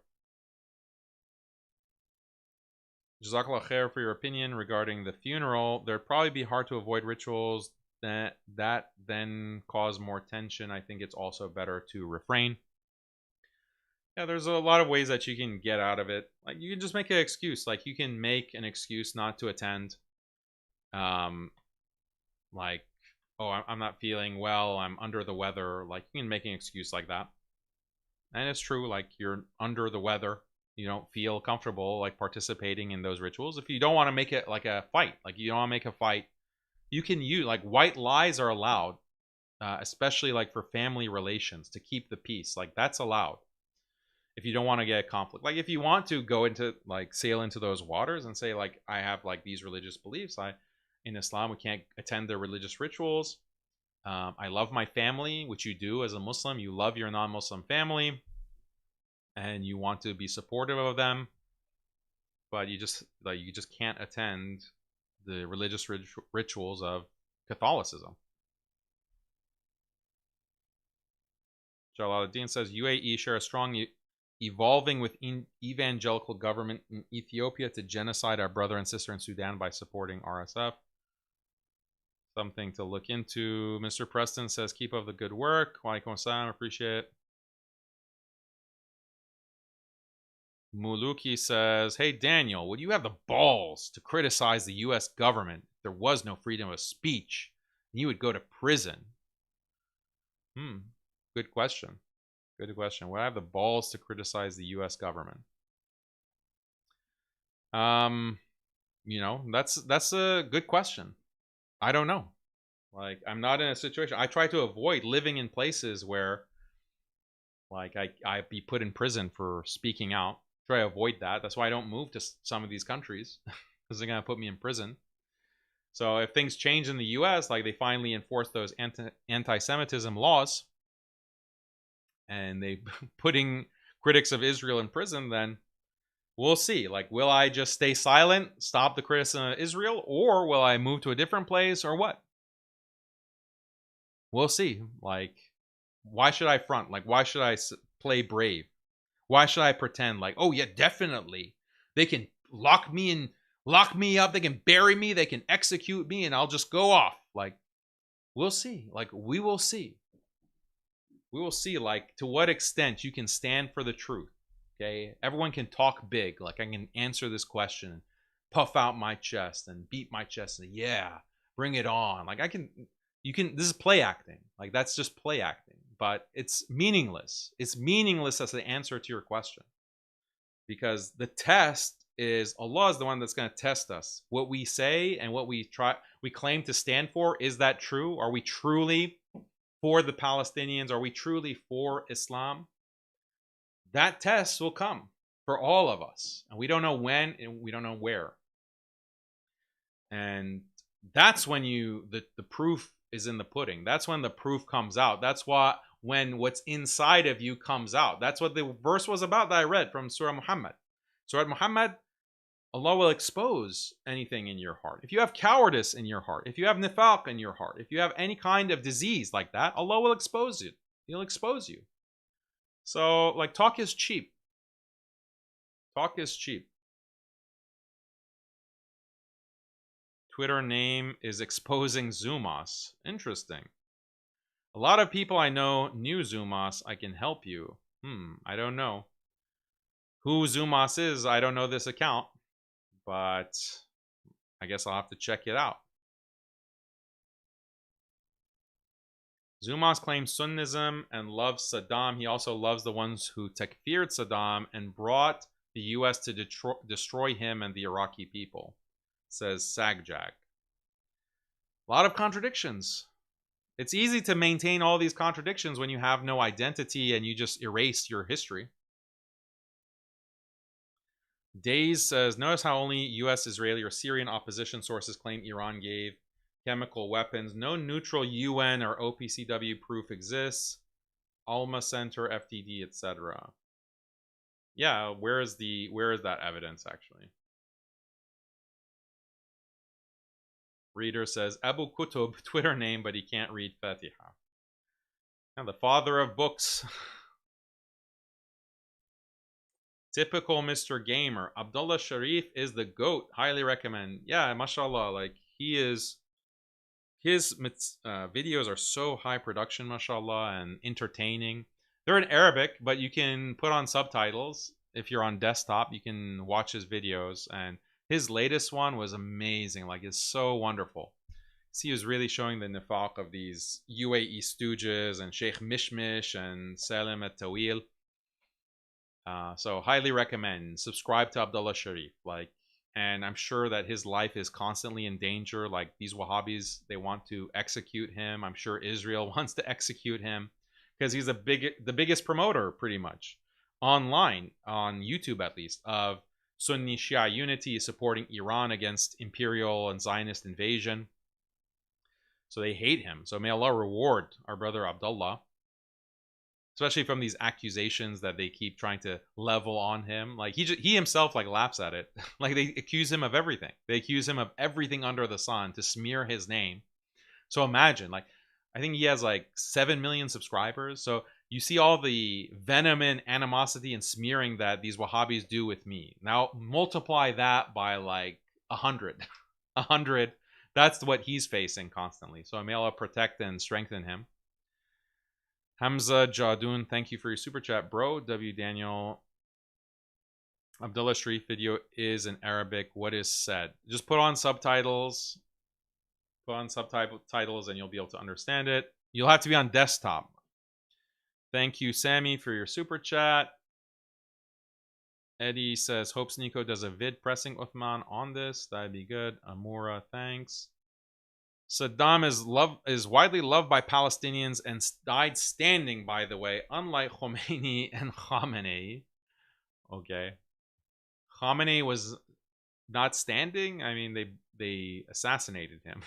They like bombed him. And Khomeini died of like some natural cause. But Saddam is widely loved by Palestinians. yeah, I mean, there's reasons to like Saddam or to like any of these Muslim rulers, right? There's reasons, like there are positives that you can find for many of them. But is that outweighed by negative? Is this outweighed by other things that are real severe violations of Islam? And the fact of the matter is that if it were Saddam today, who was being attacked by Israel and the US because Saddam was standing for the Palestinians, of course I would be supporting Saddam, and I would be telling Muslims, like, we have to back Saddam. Like, at least he claims to be a Muslim. He's a Ba'athist, okay, and he has all these violations, but okay, he's not open kafir. He's not open kafir. And even if he were, even if Saddam is an open kafir, we still should support him because he's defending the people of Iraq. The people of Iraq are Muslims. So we should support Iraq and Saddam if he's defending Iraq from an invasion. That's what we would be saying today. That's what we'd be saying. So there's no inconsistency on my part on this. The inconsistency is someone like Zumas who pretends to care about orthodoxy, pretends to care about Muslim blood, and he wants to level all these accusations against Iran, but he has a blind eye towards equal or worse things done by Saddam Hussein. And like he's making like glazing edits about him. Farzad says, they, except Adnan, never criticize the Palestinian resistance who have the same position as you because they know the whole Ummah agrees with them. Yeah, I asked Othman explicitly. I said, like, can you actually endorse the Palestinian resistance explicitly? He never answered that.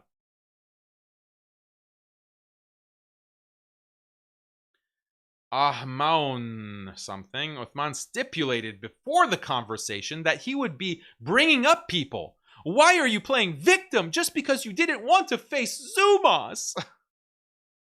Where did Othman stipulate? You mean like literally a minute before, like, or not even a minute, seconds before he brought up Zumas? Like that was his stipulation?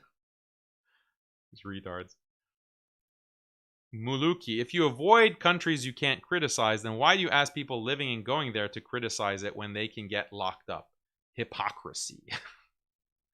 Yeah, well, don't go. You don't need to go on luxury boat tours in the UAE, bro. You don't need to, you know, if that's what's preventing you from denouncing the UAE, okay? If you're in the UAE, if you're literally in the UAE, at no point would I recommend that you start criticizing the government there. Don't do it. If you're in the UAE, don't criticize because they're going to put you in prison. They're going to put you in prison and may execute you. They're literally monitoring people's WhatsApp messages. If you WhatsApped a picture of like some kind of destruction from an Iranian strike in Dubai, the UAE police would arrest you and by monitoring, like spying on people through their WhatsApp. Like, is that actually Sharia compliant, by the way? Like snooping on people's communications? All the fiqh experts like Uthman, maybe the Mufti can tell us the legality of that Islamically. But yeah, if you're in the UAE, don't criticize the government there because I don't want you to die. Okay? But if you're not in the UAE, okay, if you're not in the UAE, why not? Like, why would you deliberately avoid criticizing the UAE? Now, Uthman, he could have been honest. He said, look, brother, I don't want to speak about the UAE. It's politically sensitive. It's politically sensitive, and therefore, you know, I have to plead the fifth. Like, okay, be honest so that we all know that on certain issues, like geopolitics, you can't be trusted. Okay? Can't be trusted. So that's all. Just a little bit of transparency. La Adri says, Brother Daniel, have you ever considered mending ties with Yasser Qadi? He's distanced himself from the Wahhabi movement and is promoting pan-Islamic unity. His book, Understanding Salafism, is great. Yeah, Yasser Qadi, oh yeah, you're going to make me rant and rave, so I'm not going to do it. It's like, it's 4 hours, guys. I said I didn't want this to be a 4-hour stream, and now you're asking me about Yasser Qadi? Trying to, like, destroy my blood pressure and... so yeah, when it comes to Yasser Qadi, so far as he's promoting pan-Islamic unity, good on him. good on him. Very good move. I support that. His book, Understanding Salafism, I haven't read it. I intend to read it because it's been getting rave reviews. Like, a lot of people like it. So I'm sure that he brings a lot of good information on that. So it's online, get a copy from Amazon or whatever. But yeah, but his problem was not like, my criticism of Yasser Qadhi wasn't that he's a Wahhabi.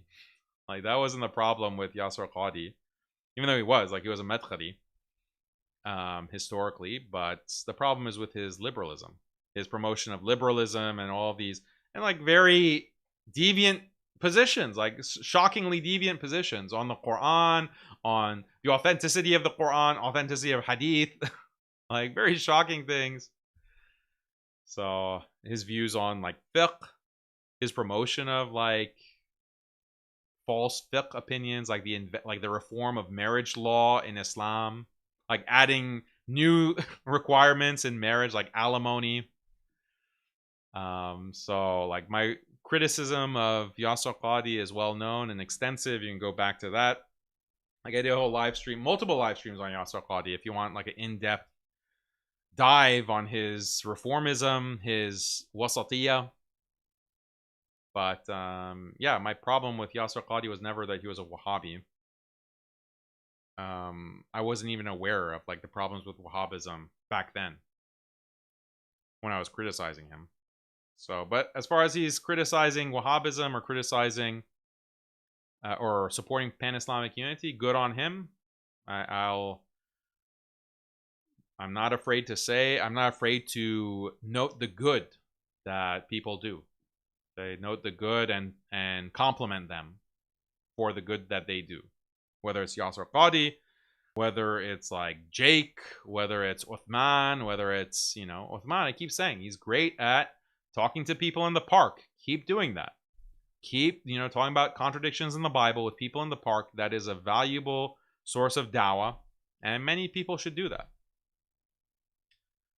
So, okay, guys, those are the super chats. Really appreciate everyone contributing. It's been 4 hours. My back is killing me. But, oh, wow, the battery on this lantern, this battery-operated lantern went out. That's how you know it's been a long stream.